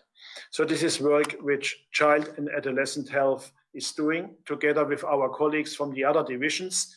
And I'm handing over now to my colleague, Dan Chisholm, who gives you more insight from the mental health side. Thank you very much. So just move in. So thank you very much, Martin, and good afternoon, everybody. So I will just spend a few more minutes just adding to what Martin already set out, and say a little bit more about the actions that can be taken at country level on child and adolescent mental health and promotion and protection. So I think the starting point for all of us is to understand the significance, the value of child and adolescence as a developmental stage, both physically but also cognitively and emotionally. This is also a period of vulnerability. So it's a time of great change when young people are developing their skills in self-control, social interaction, and learning. And of course, they're vulnerable in the sense that exposure to adverse experiences or risk factors, maybe family conflict or bullying at school, can have a damaging effect on their cognitive and social and emotional development.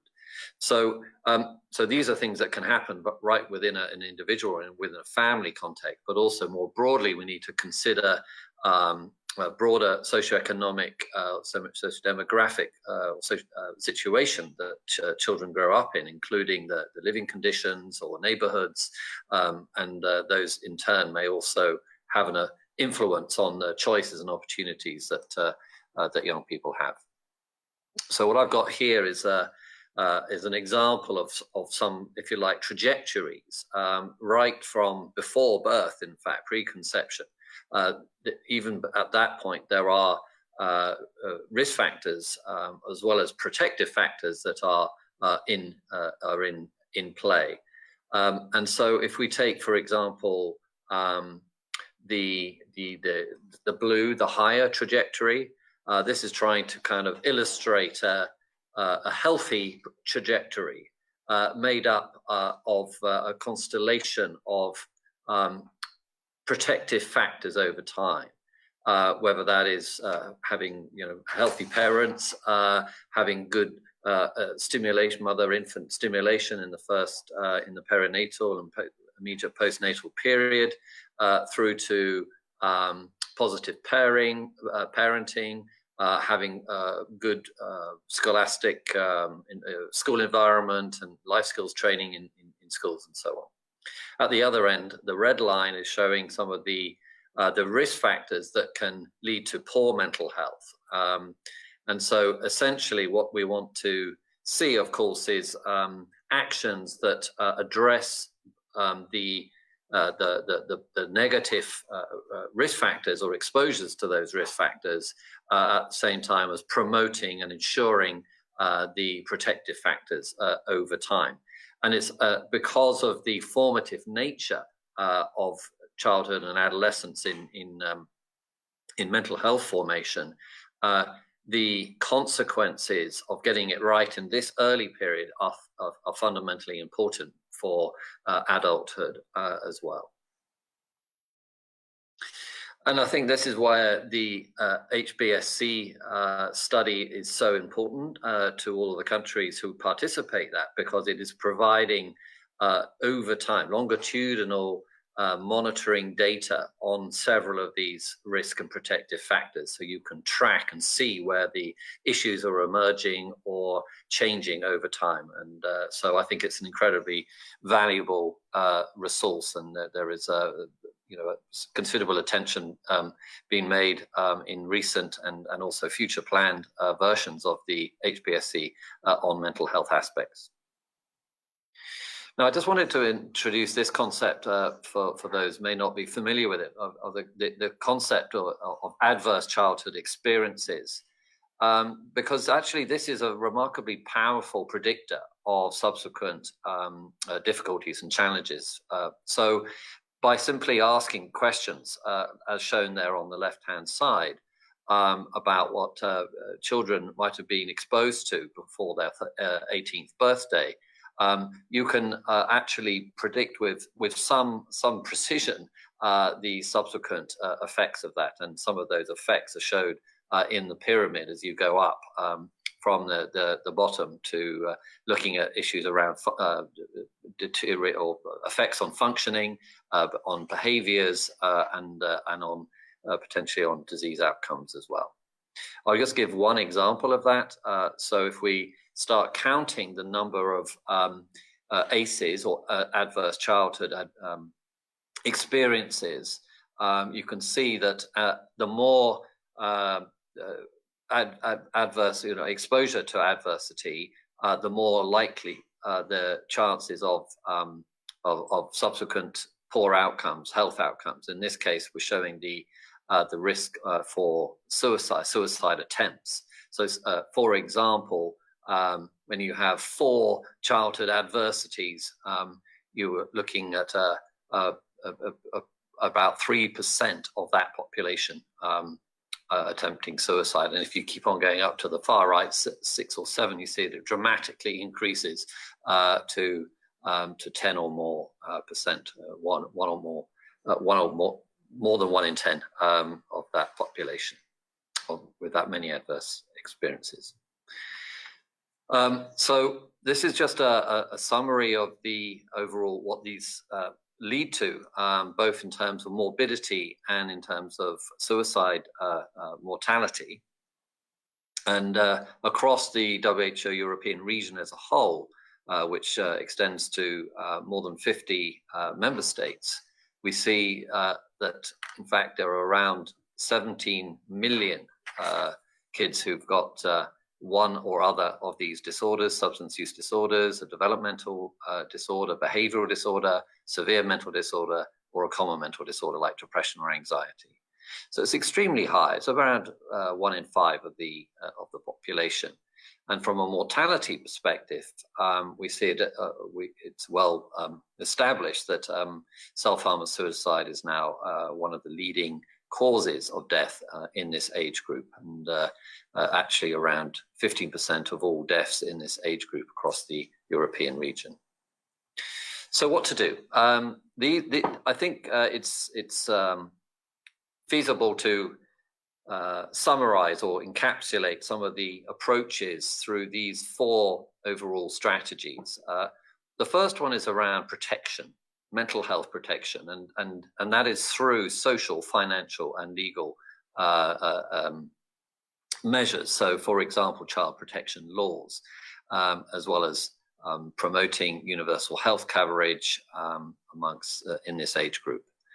So that's the first. And then the second one is around promotion and already alluded to parenting programs and life skills programs in schools. I'll say a bit more about that in just a moment.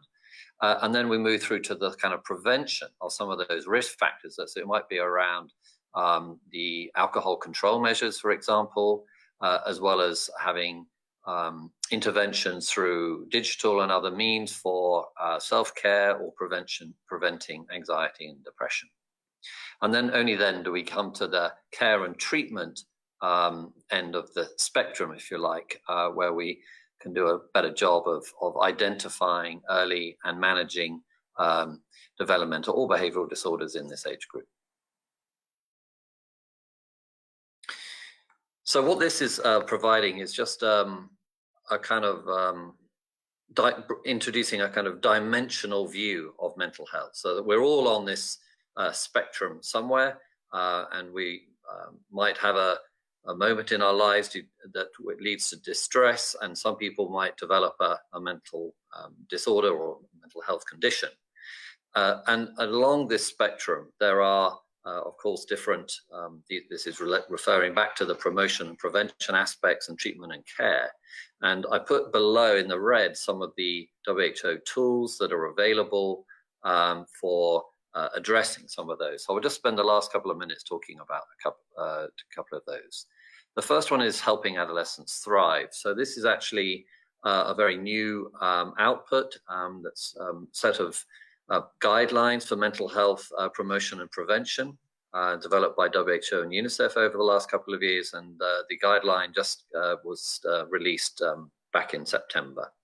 So this was following normal kind of reviews of evidence on different psychosocial strategies and interventions for 10 to 19-year-olds, and I'll show some of the key recommendations that came out of that review here. So, for example, universally delivered psychosocial intervention should be provided for all adolescents. So this would be, for example, through socio-emotional learning programs in schools, and also for adolescents affected by humanitarian agencies. There's strong evidence for both of those recommendations. There's also strong evidence for more indicated psychosocial interventions for adolescents with emotional symptoms. The strength of evidence for the other two recommendations set out here, C and E, are more conditional and should be, so psychosocial interventions, for example, should be considered for pregnant adolescents and adolescent mothers, and indicated psychosocial interventions should be provided for adolescents with disruptive and oppositional behaviors. So these were some of the recommendations, evidence-based recommendations. But importantly, there is also now, it's just coming soon, a implementation toolkit which takes that evidence base and then converts it into actionable measures that can be taken and linking to available tools and evidence and intervention approaches which are being used already in countries. So rather reflecting what we were saying so far, this focuses on 4 overall strategies. One is around the implementation and enforcement of laws and policies, so this kind of protection aspect. Likewise, enhancing the environment in which children and adolescents grow up, so enhancing safe, nurturing environments in neighborhoods, home, schools, and so on, in the community. Strengthening caregiver support, so, for example, parenting programs. And finally, strengthening adolescent socio-emotional skills. One of the big concerns, of course, facing many European countries, and as reflected in some of these high mortality rates in this age group, is suicide and its prevention. And one of the key components of WHO's Live Life program and approach is the F of life, which is form the young. So this is referring back to the need to develop the socio-emotional and life skills of people in this age group. And finally, I just want to come back to something called, which is relating more to the treatment and care aspect. So Martin was already talking about building up the skills of primary healthcare workers. So WHO has something called MHGAP, which is an intervention guide pitched at primary healthcare workers and other non-specialist providers in identifying and managing a range of mental health conditions, from psychosis and epilepsy and dementia, but also there is a module on child and adolescent mental and behavioral disorders, which provides simple clinical algorithms, decision-making algorithms for assessing, managing, and following up children and adolescents with developmental or emotional problems. So this is something which we've already been using in a number of countries, and is one for your information. So I'll stop there and just conclude by saying that the determinants of mental health are, of course, very complex and many and varied, but they do really start early in life, and it's really important for us to really understand those risk factors and the value of the protective factors because of their long-term influence over the whole life course. As I mentioned, ACE, adverse child experience, is a very strong predictor of health and social outcomes, and the implementation efforts that are the focus of this need to span the spectrum of protection, promotion, and prevention, as well as healthcare responses. And of course, those need to be enacted across different sectors and delivery platforms, including schools, communities, and also population-wide policy measures. So with that, we will conclude. Thank you for your attention, and we'll be happy to take any questions that you might have. Thank you, Martin and Dan. Dar kartą dėkoju pranešėjam ir primenu visiems dalyviam, kad tinklapį. I would like to remind all the participants that on the website you can ask the speakers questions. They are waiting for your questions, but during the presentation no questions came from you. Maybe you're still thinking about them. I do hope that the speakers will stay with us for a little while, and maybe then when we get the questions later, we can ask them. Meanwhile, I would like to introduce the next speaker from the Finland's National Mental Health Institute for Health and Welfare.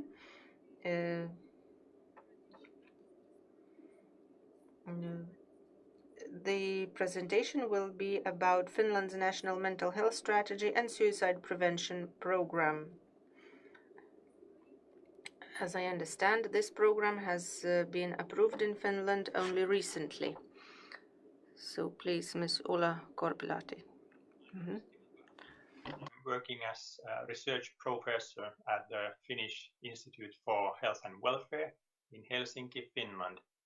And I shall tell you about Finland's National Mental Health Strategy and Suicide Prevention Program, which covers the years 2020 to 2030.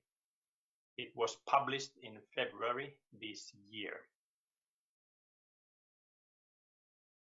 So it includes mental health policy guidelines, and there are 5 focus areas and altogether 46 proposals.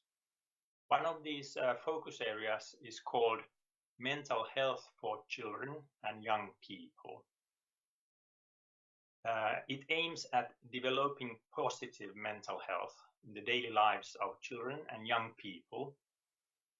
And it is linked to the National Strategy for Children, which is currently under preparation in our country. And the purpose of the National Strategy for Children is to create a child and family-friendly vision for Finland, which extends over several administrative sectors and over several governmental periods. This focus area, mental health for children and young people, include 9 proposals, among which the following one is described below. So there's this proposal of systematically supporting inclusion of children and young people in their peer groups and protecting them against bullying, substance use, and other forms of risky behaviors within peer groups and on social media as well. Supporting children's and families' competence in the digital environment is also emphasized. And preventing social exclusion and supporting young people during points of transition in their lives, including changes to the school and studying environment, education choices, and transition into working life is emphasized as well. Then this program for suicide prevention, it has 7 focus areas and altogether 36 proposals. And I will go through some examples which concern children and young adolescents, young adults. The first of these is impacting the means of suicide. This focus area, impacting the means of suicide, includes 6 proposals, and there's one example below. We know that suicide risk can be reduced by influencing access to common means of suicide. So it's therefore important to research and study which are the most common means of suicide and reduce their accessibility. One example is taking suicide risk into account within interior design solutions, particularly in hospitals, child protection institutions, reception centers, and penal institutions. Then there's another focus area called supporting risk groups. It has 7 proposals, and 2 examples are given below. First, training local opinion leaders, for example in schools and within the defense force, with the purpose of mental health promotion and suicide prevention in these contexts. And the second one is increasing the use of effective suicide prevention interventions within youth work. Then there's this focus area called developing care options. It has 6 proposals, and one example is presented below. And it says that providing people at immediate risk of suicide with urgent psychiatric consultation is needed to assess a treatment need and developing a treatment plan which includes safety planning if necessary. And in the case of children and or young people, support for older siblings, parents, and other friends and family will be accounted for. As well as in the case of parents, children's support needs to be accounted for. And then there's this focus area which is called strengthening knowledge bases and research. It has 10 proposals, and one of those is given below. So we need to extend accident and incident investigations to include a so-called psychological autopsy method in the event of suicides. Initially, this will be implemented in relation to young people who have died by suicide, eventually covering all suicides which have occurred during treatment or within a month of discharge. So now my colleague Ulla Korpilahti will continue this presentation. Hello everybody, my name is Ulla Korpilahti and I'm working as a development manager in Finnish Institute for Health and Welfare. I will tell you some things and issues from Nonviolent Childhood Action Plan from 2020 to 2025.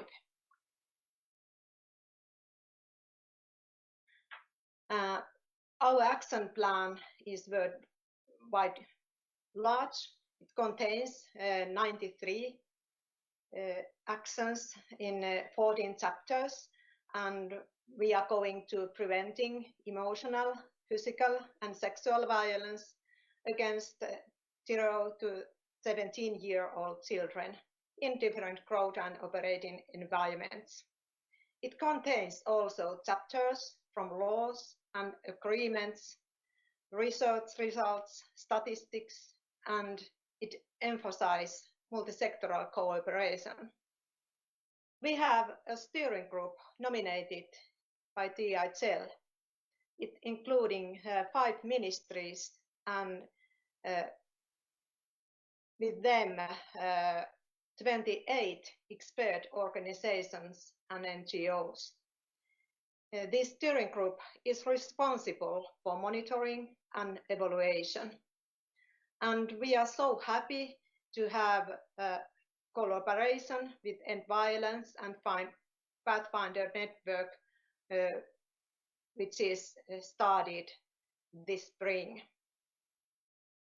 And I'm so glad also to tell you that we have finally our language versions from our handbook in English and Swedish, and they will be published online during the weeks 47 and 48 in November. And what a great group of people which is behind this action plan.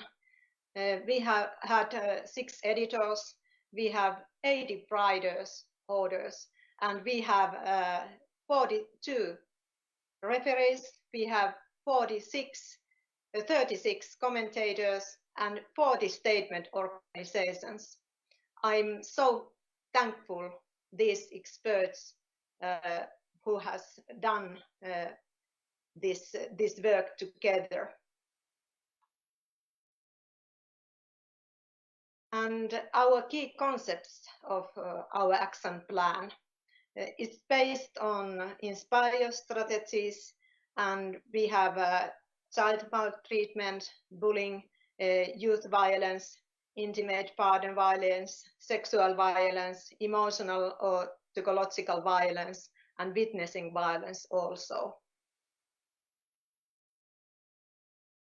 And what we have done so far, we know from based on results, and these protective factors against violence is so important in every child's life.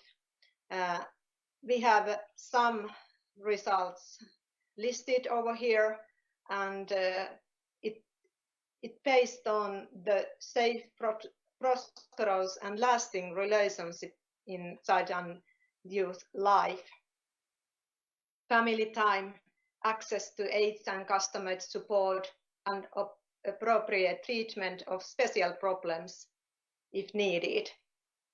A healthy lifestyle for the child, good social skills and other strengths of the child. And we have done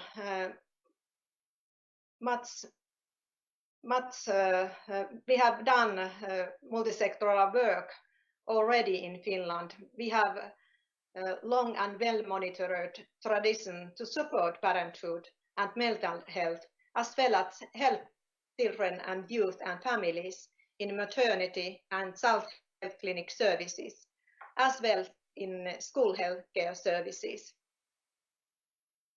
Of course, despite all of the legislation and good national and international treaties, it's the truth that some children in Finland are still subjected to violence of various types.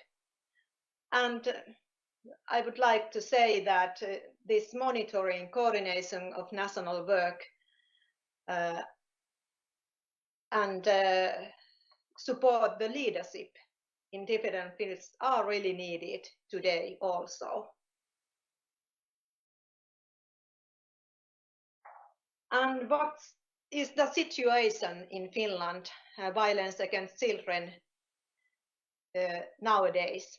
The statistics say that between 2000 and 2017, a total of 103 people under the age of 18 died as a result of homicide. And as a result of violence, a total of 1,754 people under the age of 18 received treatment in the hospital ward between 2000 and 2017. And we have a large Finnish-Swedish study with results shows that 6% of parents have committed serious physical violence against their under 13-year-old child. And about a third of these parents also had subjected their children to different kind of violence, including emotional violence. We have work to do in Finland also. And now I would like to tell you some examples of actions from Nonviolent Childhood's Action Plan. There are 4, together they are 93, but these are few examples for you. Means and tools are developed by which parents' own adverse childhood experiences, ACEs, are better recognized, and through that, violence against their children is prevented. Children and youth have received training in safety skills. We have one chapter in our handbook dealing the safety skills, including the digital media. And third one, my examples is a comprehensive cooperation model based on the Barnahus quality standards is to be created for Finland also to help the child victims. And the last one in this slide is the threat and experience of violence, harassment or bullying are brought up all customer meetings in public welfare services. You can read after a couple of weeks in Swedish and English also all these actions from our handbook, but there are 4 examples for you this time. Nonviolent childhoods. Let's make every kid as a safe kid. Together, we can do it, I'm sure. Thank you. Thank you, Timo and Ula. Dėkoju pranešėjui. Thank you very much. If you have questions, please raise them, because some of the speakers will disconnect earlier than the discussion session.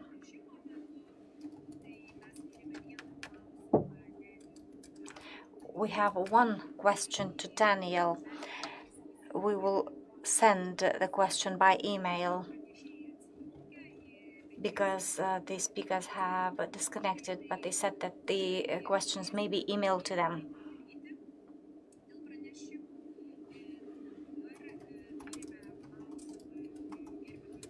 Now we have a question to the speaker from Finland, Ulla. And my colleague will ask you. Hear me? I was actually interested in the training that you mentioned on safety skills. Can you just elaborate a little bit more? Is it a training organized for children and youth at school as an additional activities, or is it organized somewhere else? And also, can you just tell a little bit about the content of that training? Because you mentioned that safety skills, it's including like digital safety, but can you just tell, beside the digital safety, is it also including like, I don't know, maybe prevention of sexual abuse or you know, just a little bit about the content. Thank you. Yes, I can tell you some things. Do you hear me? Yeah. Yeah, okay. This is chapter number 7, and it has subsections under this chapter. And one is dealing the social emotional skills and supporting them in schools or also in the early childhood education and in different grow environments which children and youth are, and the training is for them. Also, this section includes training the professionals who are working with children under 7 years in different environments. And also we have the section which is the safety skills in practical way for the children and youth themselves in these environments, and also to the professionals. And then the third part, what to do when somebody is showing violence against you, what to do and where you can get the help. Also, this includes that section. And the third one is dealing the sexual education, also to the small children and to the youth themselves, or also to the different kind of professionals, their training. And then we have chapter 11, which is dealing sexual violence in digital media. It's only this aim in chapter 11. First time in Finland we have published this kind of chapter, this 11. Yeah, thank you. Okay. No more question. Thank you, Ulla. Thank you. Thank you so much. Ir pereiname dabar prie. Now we move on to a very important presentation because, as I have mentioned, this year we are having the Children's Emotional Health Year, and the year is coming to an end. And now we have the end of autumn, and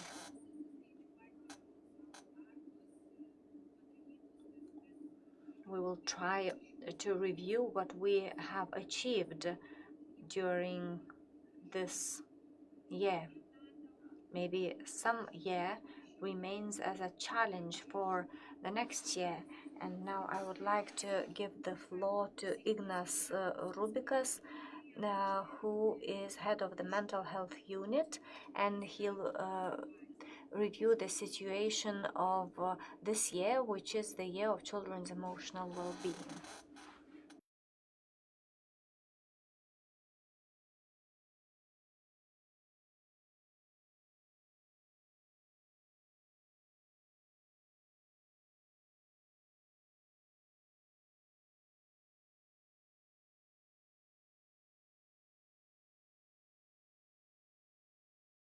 decree announced this year as the year of a child's emotional well-being, and we adopted the action plan, which adopts various measures in this area, and will speak about how we managed to implement those measures.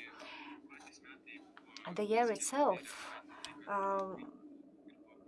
was devoted to emotional well-being of children and adolescents, because in Lithuania it is poor, and every third child in Lithuania experiences low emotional or psychological well-being, and this we have experienced from the recent HBSC study.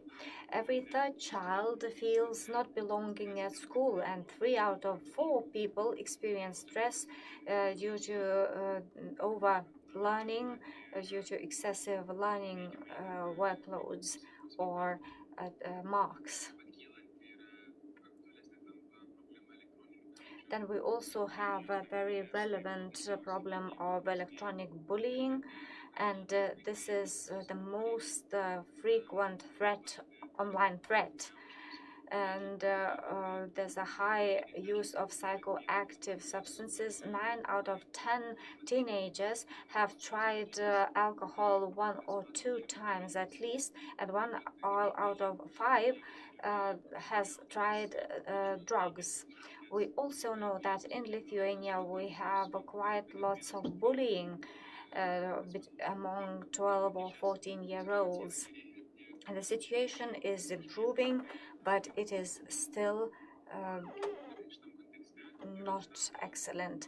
In this context, we have developed the need to announce the Year of Children's Emotional Well-being, and we have drafted the plan. We have received over 1,000 proposals from the public, which only shows that the topic itself is very relevant, and that the relevance of this topic will not cease this year.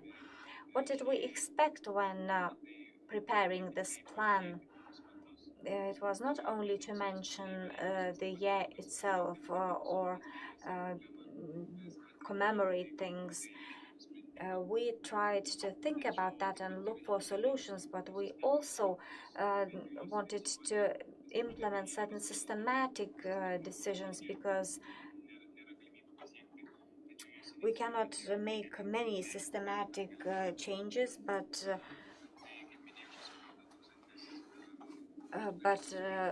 we can make a few of them. And one of the proposals said to carry out certain activities at the national level, and another one are the activities carried out locally, like commemorations and so on. At the national level, the activities may be distributed into 3 chapters. One of the most important factors is the family. The second important factor is the school, where children spend lots of time. This is the environment which develops the person's personality and character, and this is the wider environment which surrounds children and allows them to feel safe, or alternatively this is a bigger challenge, a threat for them. Now, this year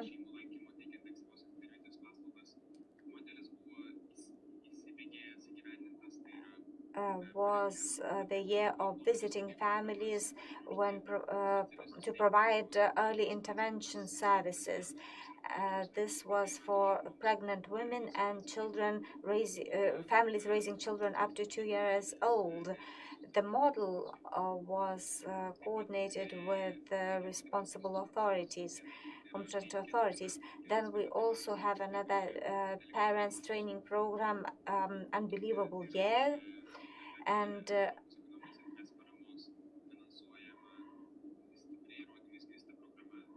this is a very strong evidence-based program, and today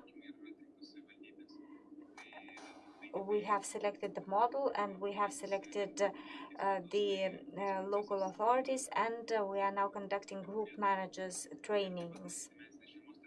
And then we have the multidimensional family therapy, which is being coordinated by the Ministry of Social Security and Labor, and it is meant to young children with challenging behaviors.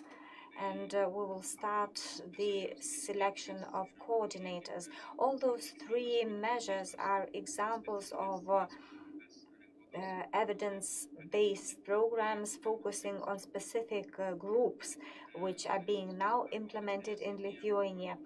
The Ministry of Social Security and Labor organized the Positive Parenting Promotion Campaign. 107,000 leaflets were distributed in various languages. This is the information to parents, caretakers, guardians on children's rights, including the right not to experience violence, and violence-free education of children and accessible help. And then we also provided financial support to the parents' line. Regarding school, the school is another area, the environment of which really affects mental health. This is a very difficult piece of work, but it is already being launched, and we try to draft the overall curricula targeting social, emotional, and other competences. 95% of schools implement various programs, and this includes such topics as bullying, conflicts, and so on.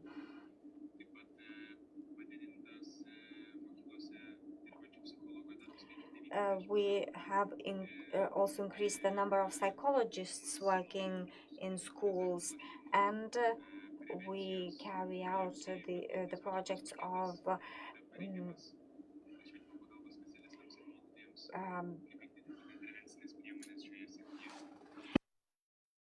gambling prevention. And we also carry out the distance learning program meant for teachers, and this also focuses on providing help and support, and we hope that at least 1,000 teachers will be able to complete this program, and it will be available publicly.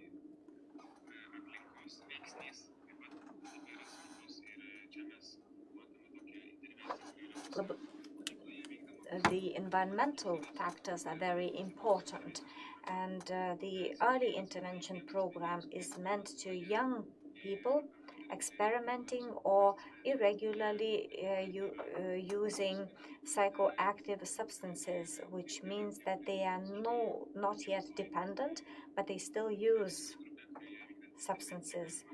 This is the risk group, and through intervention measures we could encourage them to quit using or reduce the using of substances.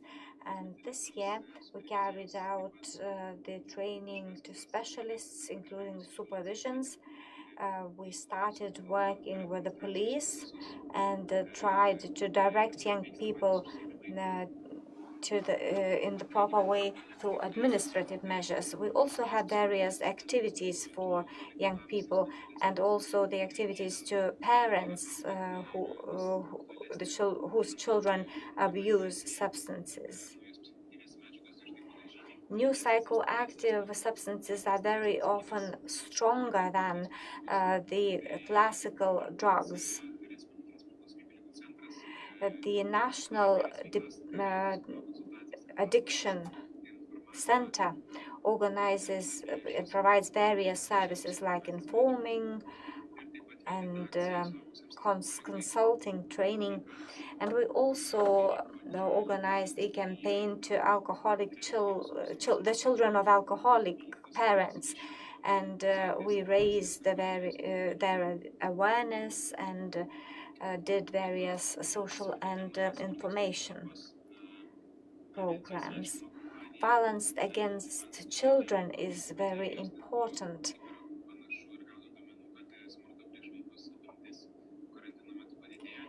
Actually, violence increased during the confinement. Therefore, we needed to communicate the message as soon as possible, and it reached over 2,000 children. It was carried out via TAMO, the electronic school diary, and this increased the information, the awareness about violence. And then we also provided financial help to emotional support lines. All of you must know that this is a very important part of support. And this year we were exposed to COVID. Therefore, we have received additional allocations to expand the activities of public consultation. This is quite a chat function because young people are used to doing that, especially when being at home during the confinement, and they cannot talk over the phone. Then they use the chat box, and in this way they can receive help which may be just as effective as a live conversation. Aplinkos tam tikras formavimas vyksta ir per There are awareness-raising campaigns via various information and municipal activities. We have a national website, Pagalba Sau, or self-help. It was launched recently. Now, on the 11th of October, it was updated. It provides information about relevant topics of self-harm, depression, and so on. Throughout Lithuania, we have suicide prevention trainings. There is another portal, to.esi.lt, and a new description for suicide prevention for communities was prepared. And as early as 16 years of age, school children can attend short suicide prevention trainings.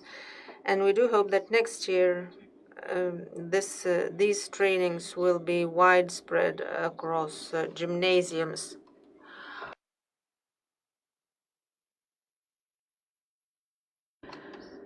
There are training courses organized for child right protection specialists about how to recognize the threat of suicide and how to organize help. There are 2 youth-oriented projects and child-oriented projects. For example, the model of youth-friendly healthcare service provision, finance from the Norwegian and European Economic Area funds. It will be further developed this year and next year. And the health rooms in educational establishments will be renovated again. They will also serve as quality healthcare provision centers. We have to discuss the context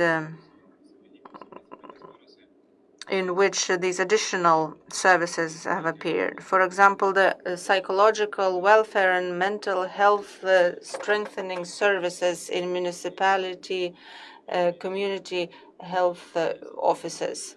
They will be continued next year and will be further financed. These services can also be applied and provided to children and adolescents, including stress management, emotion recognition courses, psychological consultations, individual consultations, anonymous consultations by professional psychologists. We do hope that this will help improve the accessibility of mental health services. Recently, the National Progress Plan was approved. It foresees progress objectives for 10 years ahead, and one indicator is related specifically with children's emotional welfare, namely for those students who have a low mental welfare level. And this should help ensure that for the coming decade, the financing for solving this problem will be ensured by the state. So that's what I wanted to tell you today.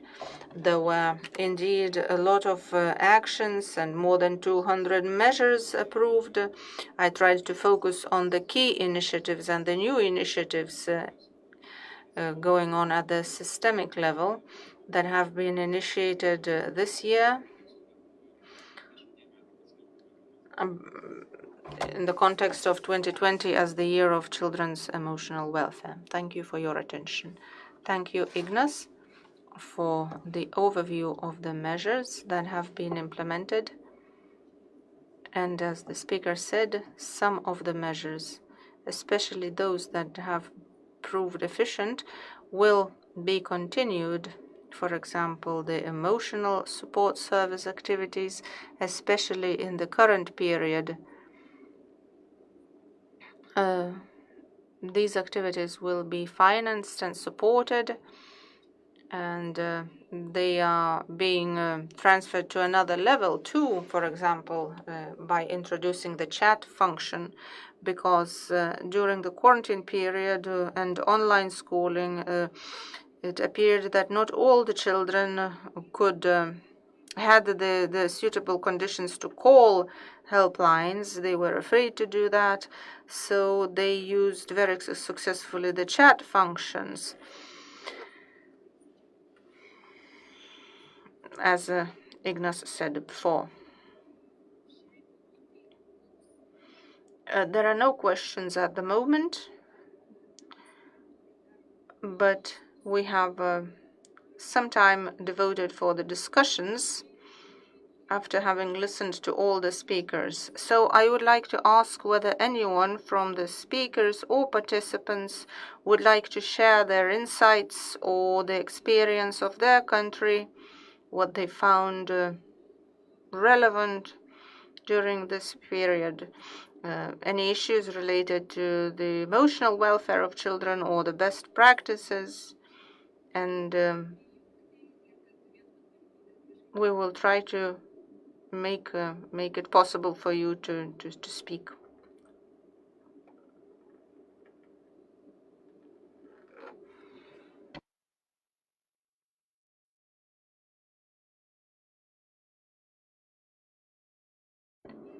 I don't see any questions or reactions.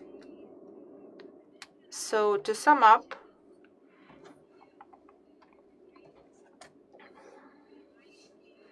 during the conference today,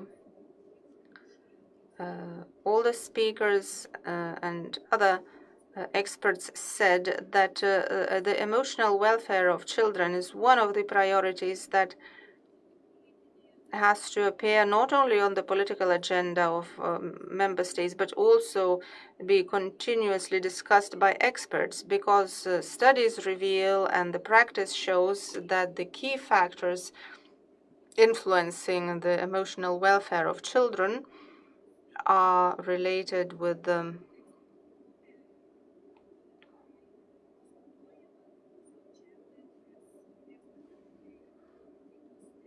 the topics that are, by the way, discussed in our expert group of children at risk, such as violence prevention, positive parenting, suicide prevention, as well as developing of a suitable environment for the children.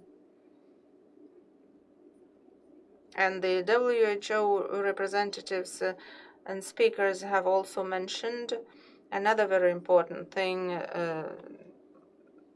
that is the importance of community services. They shouldn't only be appropriate and close to the family, but also had specialists and experts who would continuously improve their competences and improve the accessibility of the services. Moreover, it is very important to identify and recognize on time the problems and to provide timely help for the child and his or her family.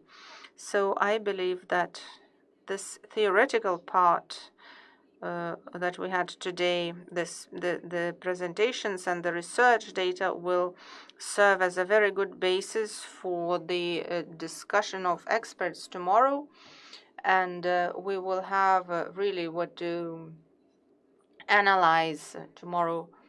And all the participants who have joined us today, I believe, have their own ideas that they will take back to their countries about what could be learned from others in order to create a proper environment for the development of our children's emotional welfare. I thank speakers and the participants for the fruitful conference today, and I wish you every success. Stay healthy and safe. Thank you.